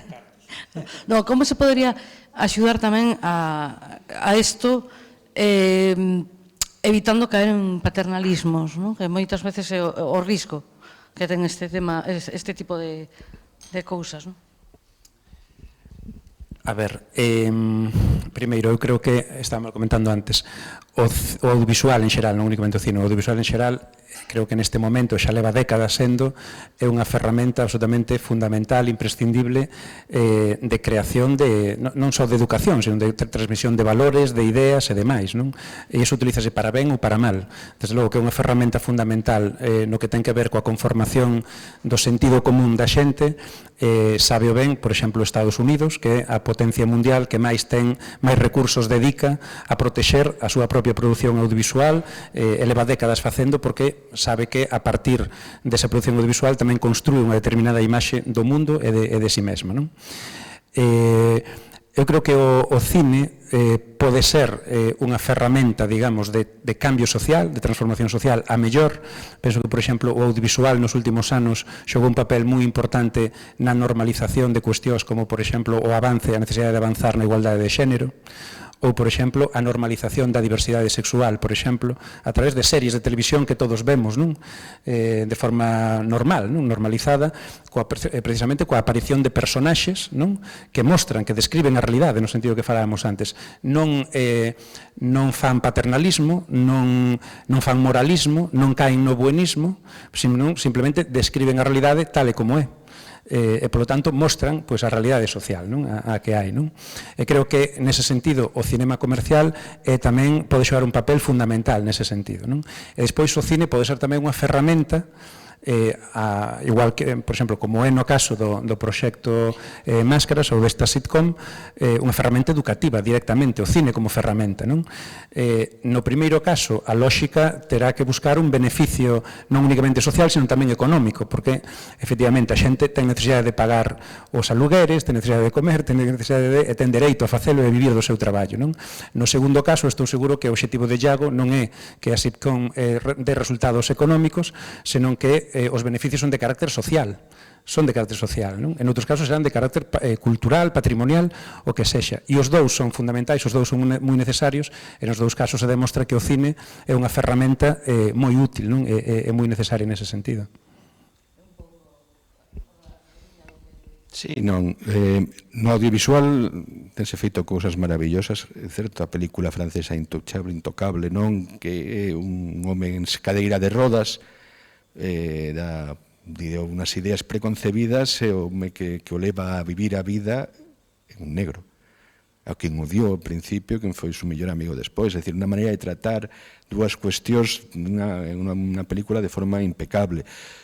Series de televisión, outra este fin de semana vin unha película francesa tamén, porque parece que en Francia hai máis preocupación por esta integración do cine, unha película de asesinatos, onde a inspectora que o levaba era unha muller que era enana, certamente, o era. Era inteligentísima, era que resolvía a cuestión, unos diálogos tremendamente inteligentes sobre a cuestión desta muller, tremendamente directos entre ela e os outros actores, levando a cuestión con unha normalidade absoluta. A serie de Good Doctor, que seguramente era que falabas, onde é un médico que é autista, pero é ciruxano. É dicir, que un autista chega a un hospital estadounidense, é un dos mellores ciruxanos que hai ali, con seus problemas, moitos, que lo tratanse ao largo da serie. É dicir, que sí que o audiovisual axuda moitísimo a ver, a desvelar, a que a xente empece a enfrontarse a este tipo de cuestións como mellor entran aí que pola pantalla, que realmente é onde todo o mundo senta a ver e faise preguntas. Pero claro, temos que levar isto á sociedade, a vida real aquí. Aquí estamos, aquí agora. Esa é unha actuación que tamén a Administración debe levar a cabo. Sí que a introducción a través do audiovisual é importante, moi importante, porque axuda a visualizar determinados problemas, é a mellor que existe. Pero temos que levarlo aquí, o chan, que é iso onde temos que levar a cabo as cuestións das axudas e a loita contra esas, digamos, situacións de discriminación, as boas prácticas cidadás que falamos. Es que o que dá sensación, escoitando a todos, o tema, claro, que o que no pasado foron outras artes, hoxe é o audiovisual, o impregna todo. E máis aló, incluso, vou aproveitar que temos aquí tres rapaces, seguro que se lles preguntamos que queren ser de maiores, algún deles di que youtuber, ou influencer en Instagram,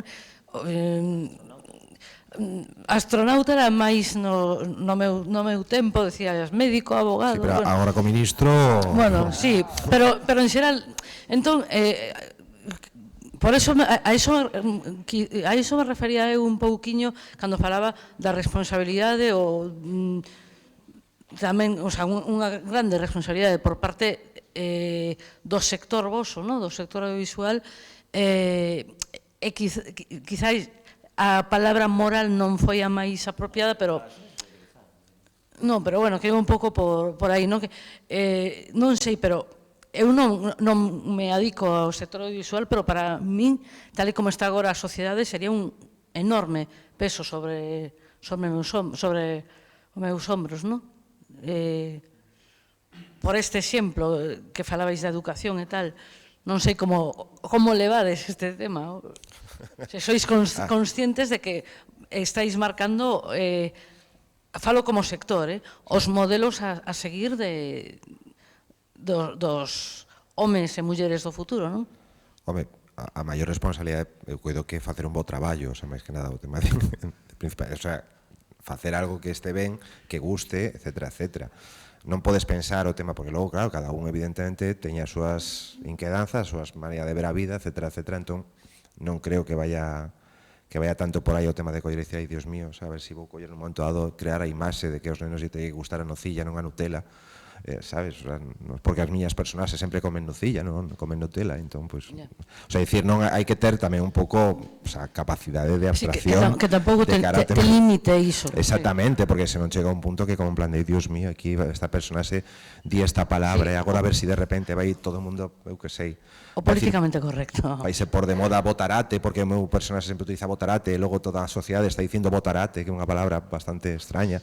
Non, o coido que ao fin e ao cabo ti tes que ter evidentemente unha certa, bueno, o sea, decir, saber transmitir a túa mensaxe, e claro, logo cada un dependerá o que tema da mensaxe que teña na cabeza, claro, porque, a ver, o sea, ser guionista é única excusa entre unha profesión de cara ao tema de que escribes cousas, o sea, escribes ferramentas que sirven para facer producións audiovisuales. Logo, evidentemente, cada un terá a súa orientación política, orientación moral, etcétera, etcétera.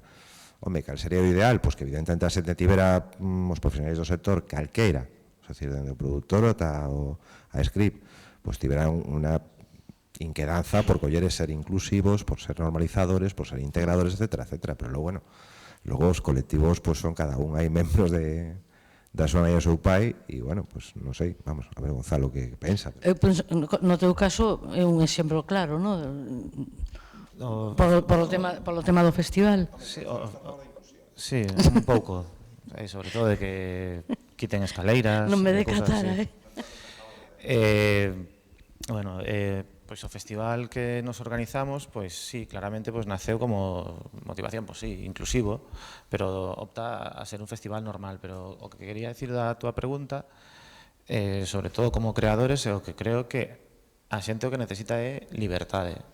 Agora estamos retrocedendo mentalmente a unha censura moi chunga e complicada, o sea, complicada non. A xente agora cree que a Biblia é Twitter, buscan Twitter de alguén de fai 7 anos e lle cortan a cabeza porque ha posto un chiste. O sea, non estou falando de nada ou de ninguén, nin de rapeiros, nin nada, pero que digo, un guionista ten que escribir o que lle dá a gana, como lle pete. Se lle ocurre facer algo, un chiste con alguén que vai en cadeira de rodas, o fai, con alguén que non ve ou que non escoita mal, que o faga, pero o que é horrible é que sigamos nesta estela levada cos novos, digamos, neoliberales no poder mundial, o sea, Trump e Putin, e censuremos todo, non? O sea, o problema é que dicía eu antes é que a xente con discapacidade deixou de verse. Empezaba a verse na pantalla e deixou. E se agora volvemos a censura, pois toda a xente con discapacidade ou é maravillosa ou non sale. Entón, o máis seguro que non salga. Porque, aunque empece, pois sí, empeza saliendo por un chiste, sí. Nos anos 50, como salían as señoritas alegres nas películas de Franco, o sea, da dictadura. Saían, pero de outra maneira. Pero a xente ten que sair, se non saes...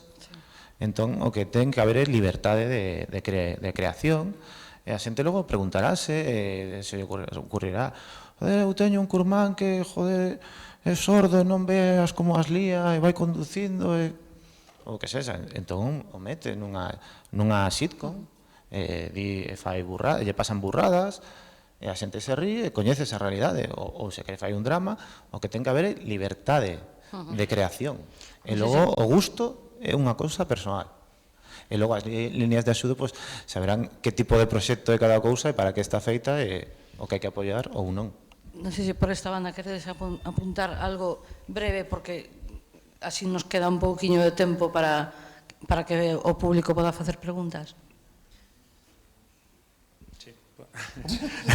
No, como deixaste, pero igual non.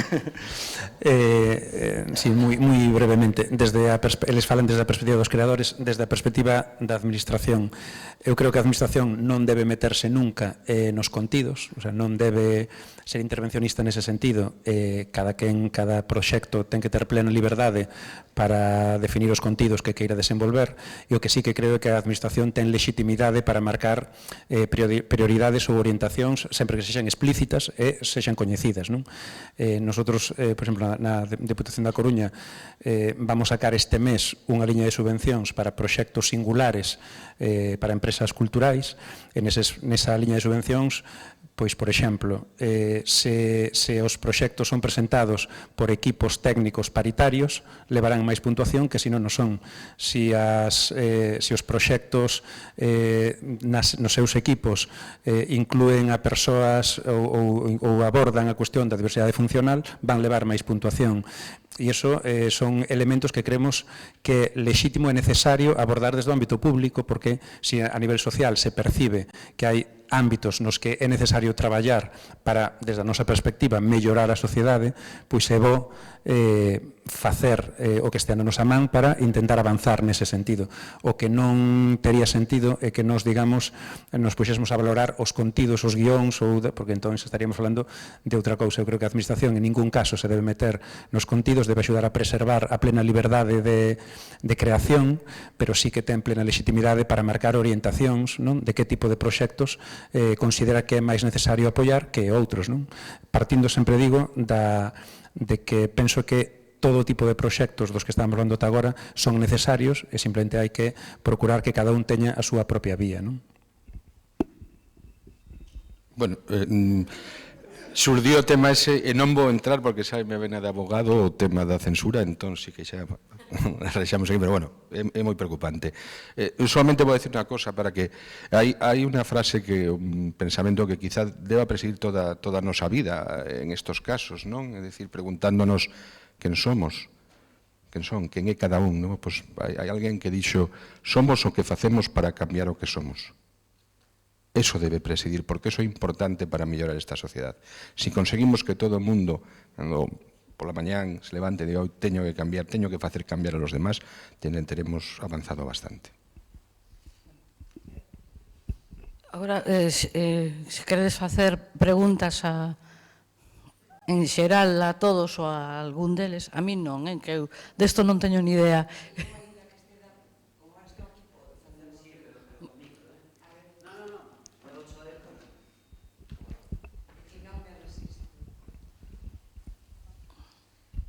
Non me resisto, a miña parte empresarial ten que decir algo. Entón, porque todo ten que ser sostible. Entón, unha das pezas, que houve un tráiler que se puxo aí, da serie Teen Chocolate, que si tedes Netflix vos recomendo encarecidamente que a vexades. Son 7 capítulos moi divertidos. Eu cheguei a ela por Carlos Ares, que nos dixo, viña de un festival, e nos dixo, levou moitos premios en certámenes de televisión europea e tal. Moi ben. É unha serie magnífica en todos os sentidos, visualmente, argumentalmente, como está rodada. Ahora ten medios, ten que ter medios, e o importante é que o público teña acceso, que chegue, porque senón todo eso que transmite desde algo moi ben construído, estamos falando de ficción, é unha serie de ficción, pero que reflexa perfectamente a interactuación entre todo tipo de personaxes. Teen Chocolate é unha fábrica de chocolate, é maravillosa, é de aventuras, ten fondo, ten lecturas, ten de todo, pero se non hai cartos para facer produtos decentes, non poden ter difusión, e non se trata de decir, é que parece que cando se di, me encanta decir que son empresaria, serei non sempre aínda que non teña empresa. Ser empresario ou empresaria é sacar algo adiante. E iso vale tanto e enlaza co que estamos dicindo hoxe. Detrás de cada institución sempre hai personas. As empresas dan traballo ás personas e a sociedade vive de todo eso. Entón, os produtos audiovisuais teñen que ter todo eso, estupendo que nos vayamos educando e reeducando todos, pero teñen que chegar ao público porque senón non hai difusión. E para iso teñen que ter ese débil límite, esa línea difusa entre o industrial e o social. Pois bueno, pois non. Quer dicir, que algo sexa rendible non quere decir que alguén se faga millonario ou millonaria.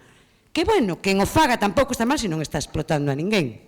É dicir, vale, pero si teñen que chegar. O social ten que ter unha visión amplia. E eu sinto moito. E aquí quero decir que a sitcom que ahora presentamos a Diputación para complementar a financiación, porque nos metemos sempre en máis problemas do que podemos, está originalmente financiada, e temos aquí ao representante, ao director da Fundación Emansa, Manuel Aguilar, co programa de Cultura Inclusiva. Que a verdad que a él me gusta moito escoitalo, porque non era un mundo que lle resultara tan familiar. Todo isto ao principio me gusta moito como desde o ano pasado conta que como lle vai cambiando a mirada con todo o que ve, o que está descubrindo. Ese é o valor, porque os que xa temos un motivo cercano para estar sensibilizados, claro que temos, máis que valor, ten mérito, porque temos unha pelea triple, pero o que temos que conseguir é que a xente que en principio non ten ningún motivo, de momento, porque todo chega, pero teña esa visión máis amplia como van tendo os protagonistas de Fugados. E perdón polo rollo. Nada, perfecto. Sí, sí. Es que sei outro sitio. Alguén quere facer algunha pregunta?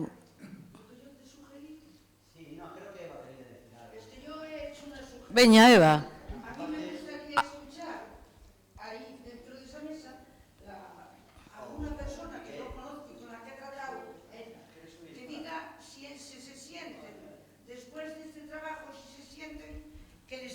Mejor, que les tratamos peor. Si de alguna manera tenemos interrelación entre ellos y nosotros, a mí me gustaría escuchar a uno de ellos. Eva, Miguel, 1, 2, 2. Creo que te está oyendo David. ¿Cómo empezó eso? ¿Cómo empezó el festival, perdón? Porque me vieron en silla de ruedas por el instituto. Pues fácil. Me vieron en silla de ruedas y dijeron, vamos a hacer algo para todo el mundo. Y dije, bueno, ¿y los ciegos y los sordos? Y surgió así. Me vieron y se les ocurrió. No, o sea, fue así más o menos. Eso es lo que se puede explicar. Sé que es muy breve, pero sí, de verme que cotidianamente, pues a la gente se le ocurrió intentar hacer algo y poco a poco fue creciendo y yo dije que yo no era el único y que había más cosas en el resto de la vida.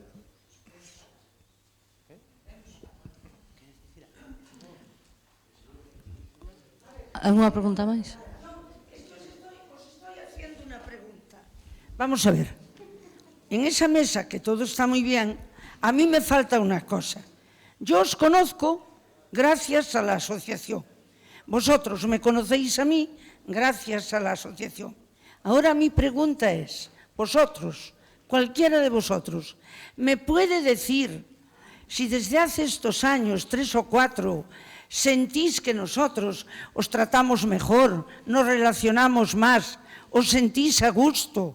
Claro, esa es la pregunta que a mí me gustaría que uno de vosotros me contestara. ¿Entendiste lo que quise preguntar? ¿Te sientes mejor? ¿Conoces más gente? ¿Te tratan mejor?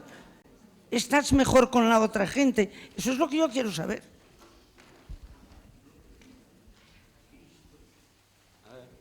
Bueno, me tratáis muy bien y yo pues lo paso muy bien con vosotros.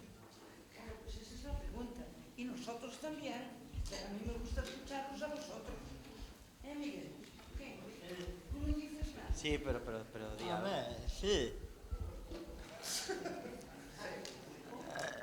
Lo que dice Emma tiene razón.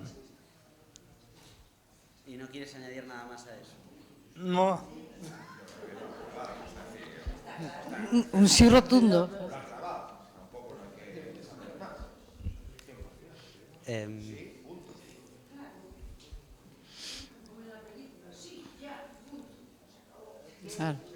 Vale, só unha cousa. Con respecto ao tema da visibilización, tampouco sen querer centralo exactamente todo no ámbito da discapacidade, non? Creo que o cinema serve para trasladar todo tipo de realidades, non? Temos aquí que despois subirá Elena Viturro, por exemplo, e creo que Elena Viturro nos podería falar do traballo que a Asociación contra a Cancro estivo desenvolvendo tamén, por exemplo, para eliminar o tema dos pitillos dentro das ficcións, non? E da televisión. Houve serias campañas nese sentido e todo moitas veces a partir da sociedade civil. E logo despois hai apuntamentos que surden dentro da ficción, que son, por exemplo, moi interesantes. Eu sempre cito un caso.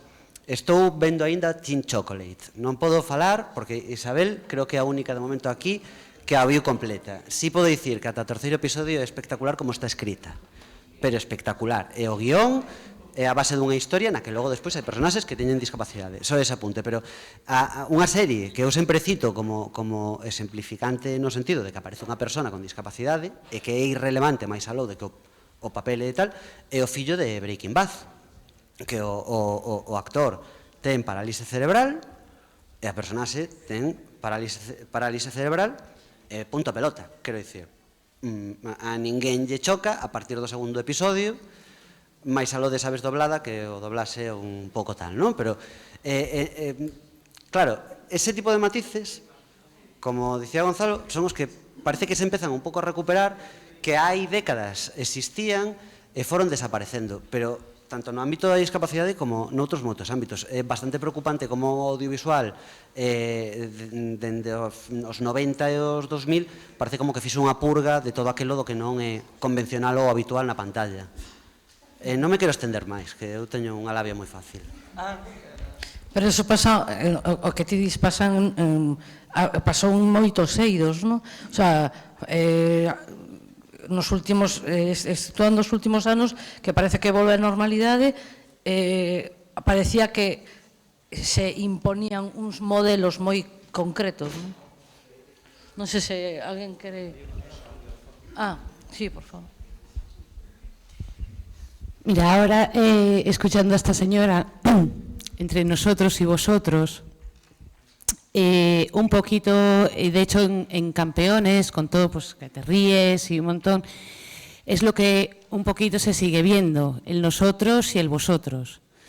Y yo todavía no lo entiendo muy bien, cuál es eso, os sentís bien con nosotros, o sea, nosotros somos nosotros, o sea, y vosotros sois. Entonces, creo que ahí el avance, o sea, tiene que haber un escalón más hacia el romper ese nosotros y vosotros, y supongo que en eso estáis trabajando, que bueno, es un poquito lo que estábamos diciendo, es olvidarse ya de la etiqueta, ¿no? De evitar los guetos, ¿no? De evitar eso, ellos y nosotros. No, es que, a ver, precisamente hoy hablaba con José y con Eva, el tema con respecto al tema del nombramiento de las 11 ministras, ¿no? Entonces, ahora estoy hablando en castellano porque me han preguntado en castellano, o sea, no por otra cosa. El tema de que, bueno, que en todos los diarios aparecía el tema de 11 ministras, el gobierno con mayor número de ministras, de mujeres, etcétera. Más allá del tema de su valía, su currículum, su profesionalidad. Es decir, la cuestión es que es una cuestión meramente cuantitativa y no cualitativa. Claro, a priori puede resultar un poco fuerte el tema de coger y decir, pero ¿por qué no se habla precisamente de la valía y el curriculumazo que tienen todas ellas?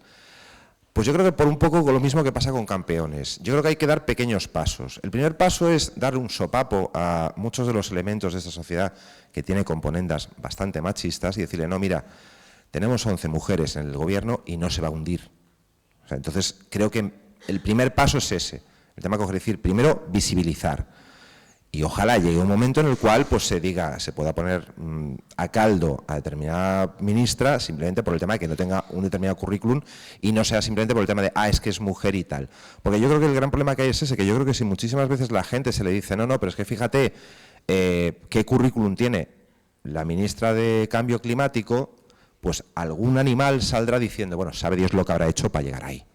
Porque funcionamos así, bueno, funciona así la sociedad. Entonces, sí que es verdad que al principio tenemos que dar pequeños toques. Estoy de acuerdo contigo que sí que es verdad que al principio la película Campeones todavía no ha dado ese pasito. Yo sé lo que dice, por lo menos, ¿no? Dices, por lo menos, ¿no? Comienza a haber esa visibilización, sí, ¿de acuerdo?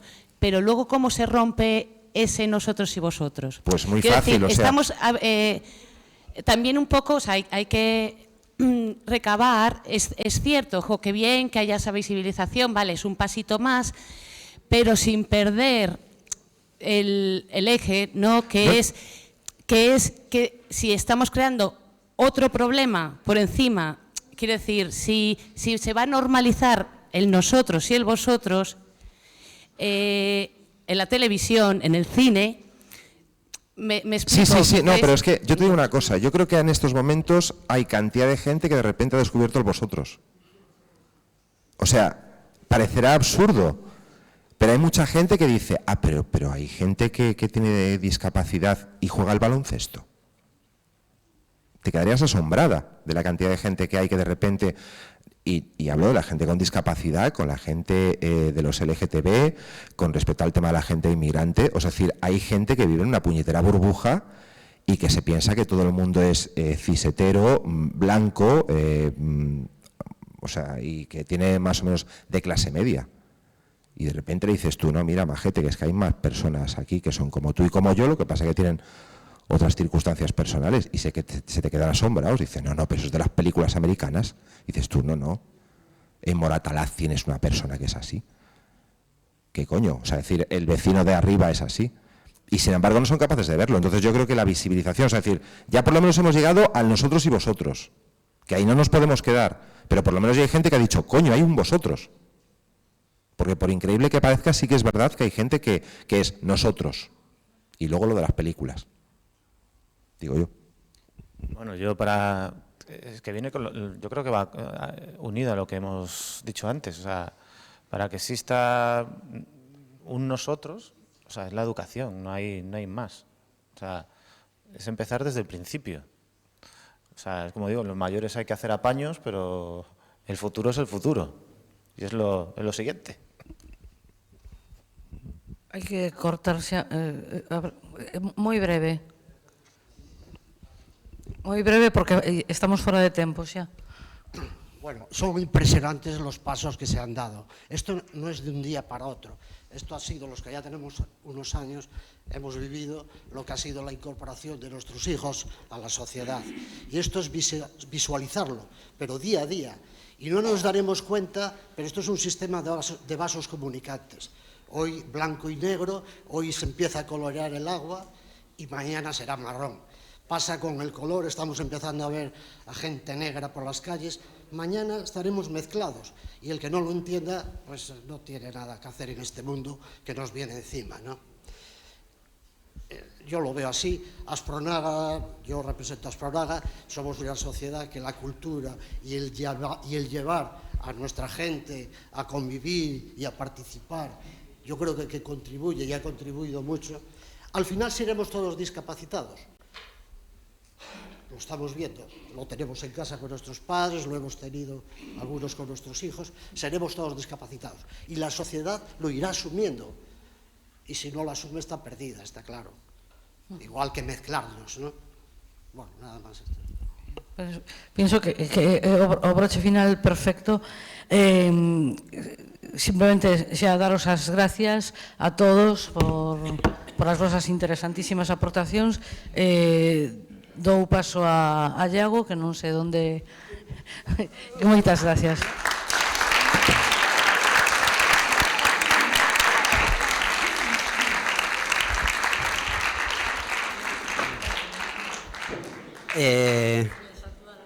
Sí.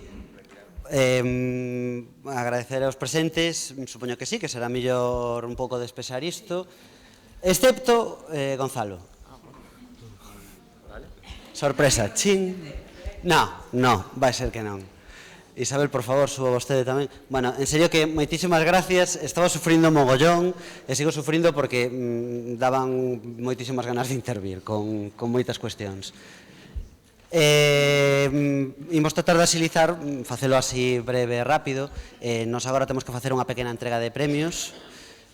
O ano pasado, digamos que inauguramos a entrega duns premios junto con a Deputación da Coruña as boas prácticas cidadás. Isabel pide micro, ainda que tiña outro aquí. O certo é que Ángeles precisamente nos dixo que a Diputación daba unhos premios para as asociacións para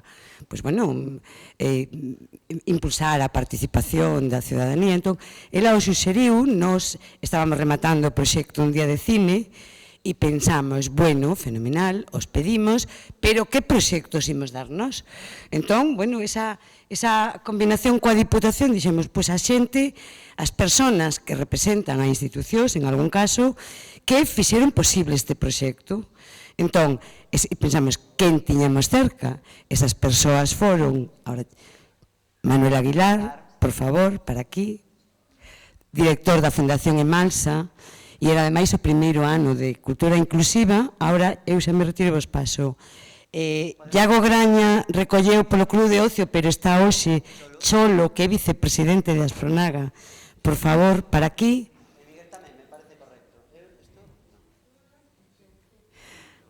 Carlos Ares, que é presidente da Academia Galega Audiovisual, guionista, pero que ele estuvo ano pasado a título absolutamente personal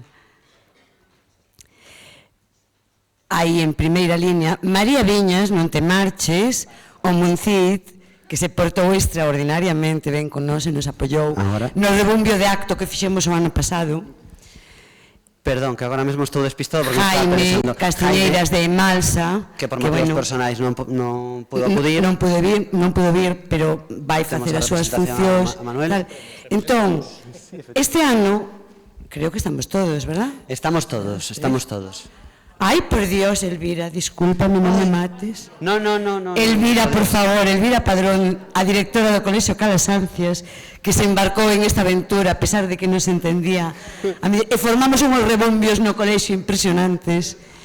E entonces, para este ano pensamos, como, vale, e estos premios, como merece a pena que continúen? Entón, precisamente nunha xunta directiva falamos, ou aprobamos en xunta xeral, todo isto fixémolo moi institucional, que se falamos de boas prácticas, a ciudadanía fai moitas cousas. E o que non queremos caer é en ese egocentrismo, decir, é que nos dedicamos a isto e o mundo a isto. Non, hai moitos ámbitos. Quen mellor que a sociedade civil para ir sacando ese racimo de cerezas que se enredan unhas con outras?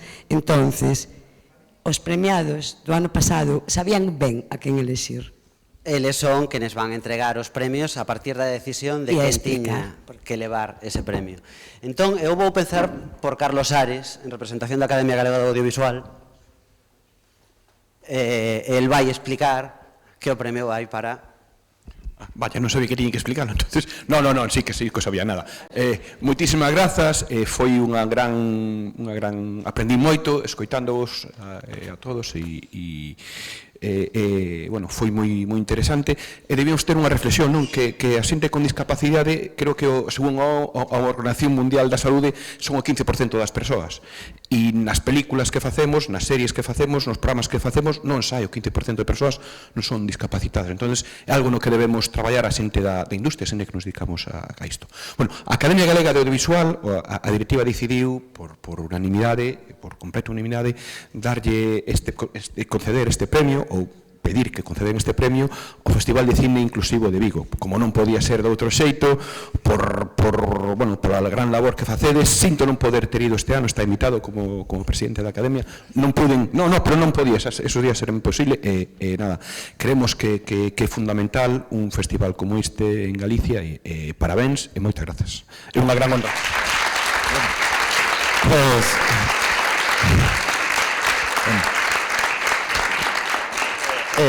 Muchísimas gracias a todos, a los que habéis pensado en nosotros, a los que acudisteis, como los compañeros de Proxecto Máscaras que vinieron el sábado, y bueno, pues ahora los que no nos conocéis, que nos conozcáis, que vamos a intentar seguir, y que es un honor que me lo dé además sorpresa, Carlos.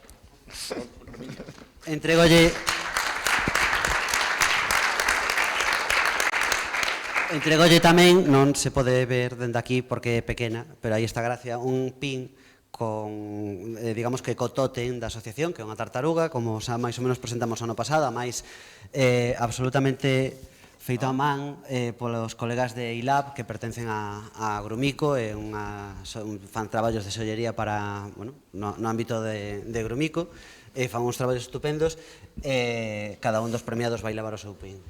Bueno, pois moitas grazas polo pin, unha tartaruga moi bonita. Sapo Concho. ¿Quién quiere seguir? Manuel, por ejemplo. Pues buenas tardes. Yo hace 2 meses que acepté la presidencia de la Asociación del Cáncer de Coruña y heredé una junta provincial que tiene 8.000 socios, que tiene 1.000 voluntarios en la provincia, que tiene 40 juntas locales en 40 ayuntamientos de la provincia, y heredé una asociación viva con una relación con la sociedad impresionante. Cada año se diagnostican en España 250.000 nuevos casos de cáncer. En nuestra área sanitaria 2.500 personas y sus familias que tienen una noticia que les remueve y les conmueve y les obliga a pensar sobre muchas cosas y a tener fuerza para luchar contra la enfermedad. Y me encontré con un instrumento fantástico que presta servicio a los pacientes, que ayuda en campañas de prevención, porque el mejor cáncer es el que no se tiene, y que da mucho dinero para la investigación.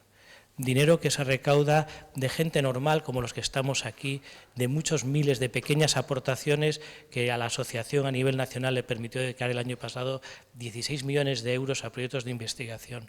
Bueno, pues esa maravilla, ese tesoro de asociación, que igual no es muy conocido si no habéis tenido relación con el problema, pero cuando te ofrecen asesoramiento psicológico, ayuda social, cuando te ofrecen un voluntariado que acompaña, se valora muchísimo. La persona que durante 25 años ha estado al frente de esta asociación y ha construido lo que es hoy esta asociación, pues es Elena Viturro. Elena Viturro está aquí con nosotros.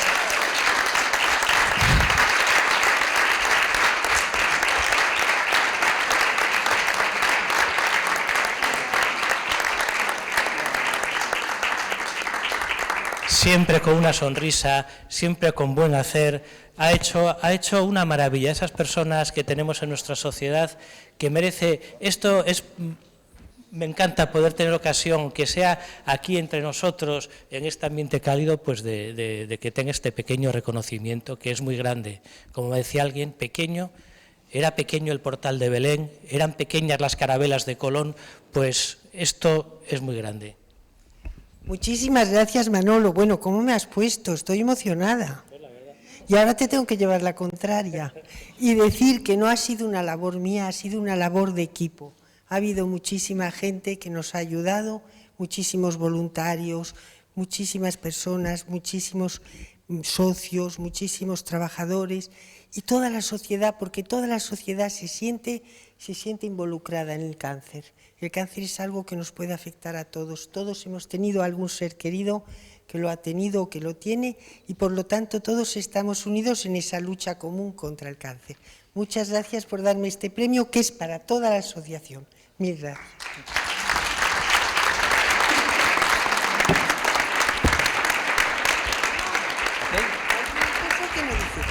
Que me ha interesado mucho que hablarais de discapacidad porque yo tengo una discapacidad y soy del 15% ese. La mía es por no ver, así que si os encuentro por la calle y no os saludo, es que no os veo.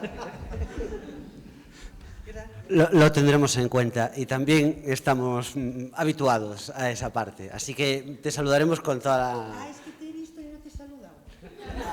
No, antes nos vimos un momentito, pero a partir de ahora ya nos vamos a reconocer siempre, o sea que no hay problema. Veo bastante poco, solo de frente, porque tengo glaucoma. Es uno de los motivos de que haya dejado a Manolo Aguilar en mi sitio, porque yo estaba encantada de la asociación, pero ahora estoy feliz, porque he encontrado a un mirlo blanco, que es Manolo y que lo va a hacer muchísimo mejor de lo que lo he hecho yo. Muchas gracias. Si no te importa... Elvira, por exemplo, así fago sufrir un pouco a María. Vale. Bueno, cando me dixeron que tiña que facer isto, a verdade é que deime así un pouco... E digo, Entón pensei tamén nun sector da población de persoas, das persoas maiores. Moita xente maior aínda queda na nosa sociedade, que no seu momento non tivo a oportunidade de estudiar, de formarse, de, cando menos, pois, aprender a ler e escribir. Acordeime dunha profesora que estivo 20 anos traballando no Colexio Calasancias, foi unha das dúas primeiras profesoras laicas que entraron no meu colexio. Chamoume a atención cando a vin nos medios de comunicación, hai 2 anos, creo que foi a primeira vez, que saía, pois, contando a súa experiencia como, pois, unha vez que se xubilou, decidiu que iba a continuar un pouco con esa labor educativa dentro de un centro cívico onde lle ofreceron a posibilidade de ser profesora de clases de alfabetización para persoas maiores. Tamén lle dá clases a outro tipo de xente xa máis nova, pero que tamén necesita seguir ampliando os seus estudos. Pero eu pensei nela precisamente por ese ámbito das persoas maiores, tamén por esa dedicación, unha vez que un remata o seu traballo, chega a esa etapa de xubilación, podería vivir feliz, que vive feliz, entendo, non? Sobre todo desenvolvéndose nesa labor, pero, é verdade que hai moita xente que unha vez que se xubila, se dedica ao seu, a vivir, simplemente. Hai outra parte de xente que se xubila e se dedica tamén a facer o ben dunha maneira altruísta. E tamén o relacionaba un pouco co que di o noso fundador, Faustino Míguez, un santo ourensano que acaba de ser tamén proclamado santo, non? E unha das cousas que dixo nun fermoso discurso que pronunciou en Celanova no século XIX, a finais do século XIX, dicía que no neno hai que despertar as facultades dormidas. Pero non só no neno, eu entendo que en calquera outra persoa que nunca tivo a oportunidade de que houvese alguén que lle despertase esas facultades dormidas. E entendo que moitas persoas maiores que non tuveron acceso á educación no seu momento, nunca é tarde, sempre hai xente que está disposta a exercer esta labor. Entonces, a persoa chamase Rosa Martínez Tajes, que neste momento non está aquí porque está hospitalizada, e quen vai a recoller o premio vai a ser a súa filla, que sube neste momento, Isaela.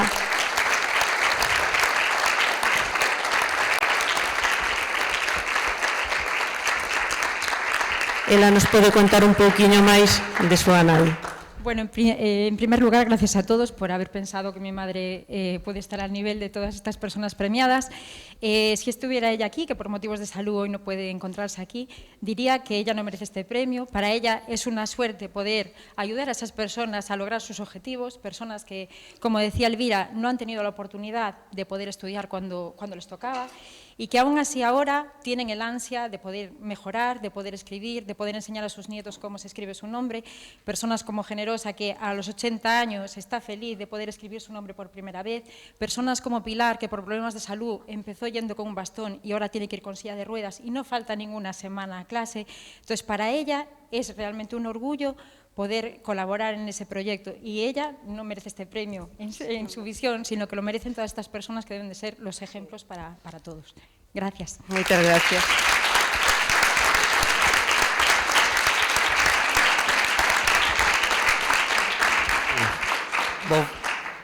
Solo por exemplo de María, que siga sufrindo un pouco máis.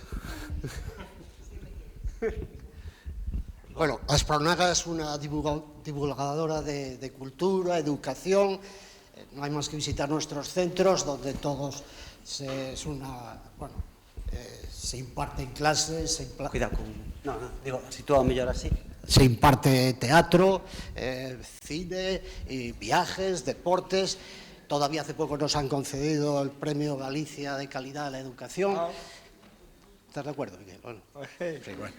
Y estamos orgullosísimos de estar aquí representados, por supuesto, y de conceder nuestro premio a la biblioteca El Ágora, que es un ejemplo también cada vez que la hemos visitado, no solo de biblioteca, sino ahí hay televisiones, vídeos, todo sistema ya, estáis incorporados a la sociedad digital y estamos encantados. Sois, como diría Curros Enrique, unha bolboreta de líneas douradas que se posa no berce, pero en vez de no berce, vosotros encima tenéis la facultad de llevar la cultura y las páginas a las casas de los que no pueden ir a veros.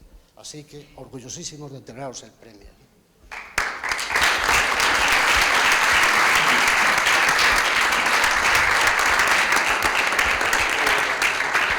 Siento, pero soy un pin. Ah, Miguel, bueno. ¿Me lo das tú? Gracias.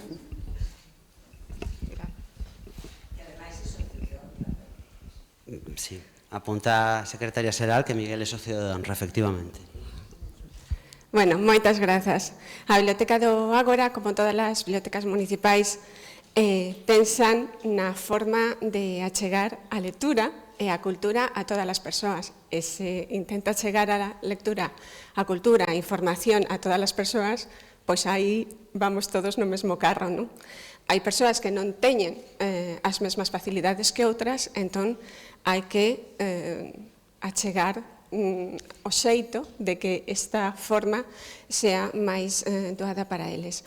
A verdade é que nós traballamos neste proxecto, que é o proxecto Me Facilita, a través de Iago, de Marta e de todas as persoas que viñeron a facernos un examen moi duro, como Rubén, como Marcos, como Manolo, e non pasamos o examen. Debo dicir que os meus compañeiros, que algún deles está aquí, como Santi, como Maru, a miña xefa na Dirección das Bibliotecas, Isabel, bueno, pois sabemos que nos falta moito por traballar, por facer as cousas ben para que todas as persoas incluídas, as que pensan que as bibliotecas e a lectura non son para eles porque teñen dificultades coa lectura e as bibliotecas, por tanto, non son lugares para eles, pois que pensen que sí, que as bibliotecas son lugares para todos e para todas, que son espazos de encontro nos que ter un ocio de calidade. Moitas grazas, Iago, moitas grazas a todos.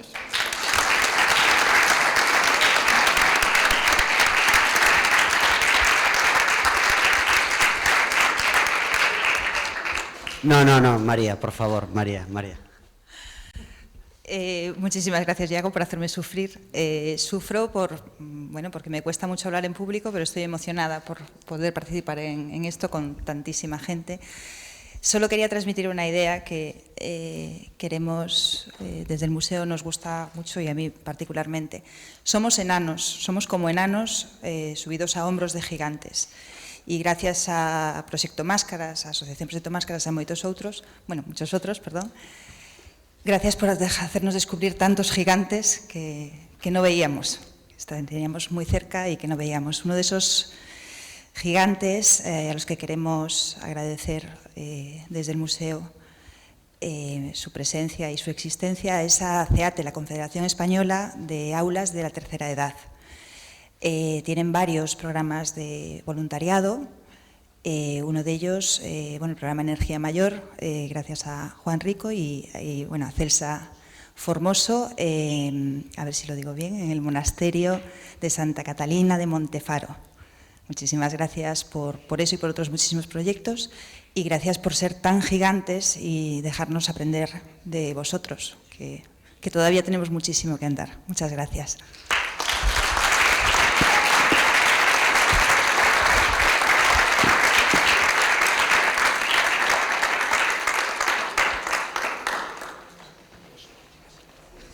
Gracias, Celsa. Muchas gracias. Muchísimas gracias, Juan. Bueno, invitarles a venir a todos, que aquí se puede venir. Aquí podéis venir todos, estáis invitados. Aquí os he enseñado. Pues muchas gracias por este premio, que, bueno, recibo en nombre no solamente del pequeño grupo de voluntarios culturales de CEATE que estamos trabajando aquí en Coruña, es una pequeña célula que se está iniciando, ¿no? Pero que representamos a muchos cientos de voluntarios que están trabajando en centros de toda España, sobre todo en museos. Los voluntarios culturales están en museos. Somos personas, como su nombre indica, de tercera edad, somos jubilados. Y, bueno, yo personalmente me siento muy orgulloso de colaborar de trabajar en este museo, de colaborar con este museo y con otras actividades, pero sobre todo tratar de devolver a la sociedad lo que a lo largo de mi vida y mi vida laboral he ido acumulando, y es repartirlo y tratar de devolverlo simplemente. Y es una alegría, porque al mismo tiempo pues también nos estamos formando, porque nos obliga también a seguir funcionando. El que se para está listo. Entonces nosotros no queremos pararnos. Muchas gracias a todos.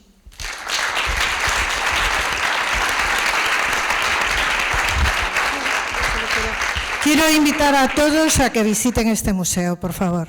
Dentro de nada está lista el aula, bueno, está la sala siglo XX. Venga, invitados todos.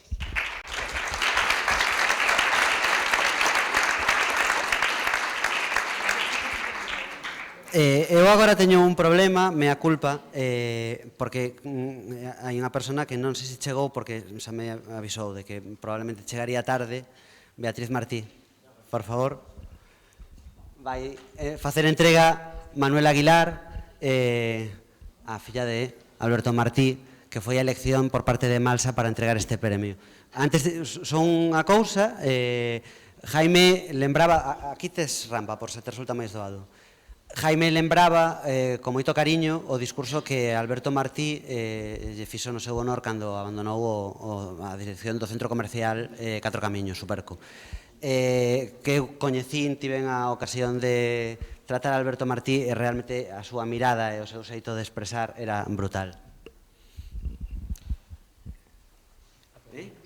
¿Cómo? Bueno, yo represento aquí a Jaime Castiñeira, director general de Malsa, que por una enfermedad de su padre no puede acompañarnos.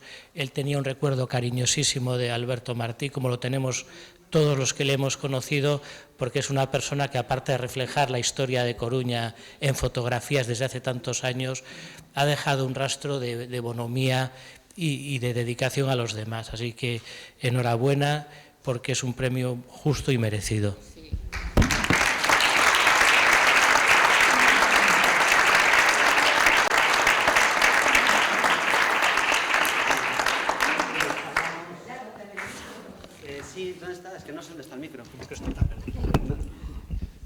Bueno, nada, simplemente dar las gracias, estamos encantadas porque la verdad que todo se lo merece mi padre, que ha sido una persona excepcional, y muchas gracias por haber pensado en él para esta distinción.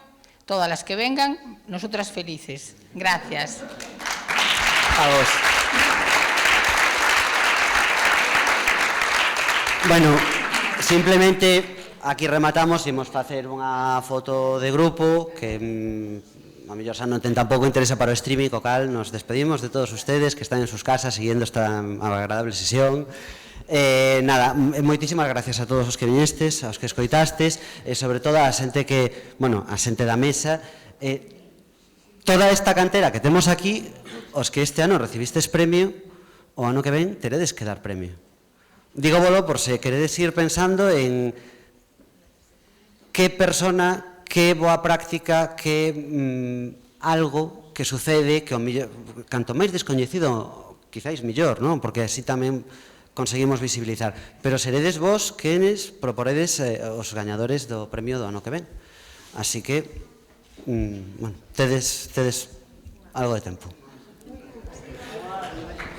Pois ímonos colocar. Moitas gracias.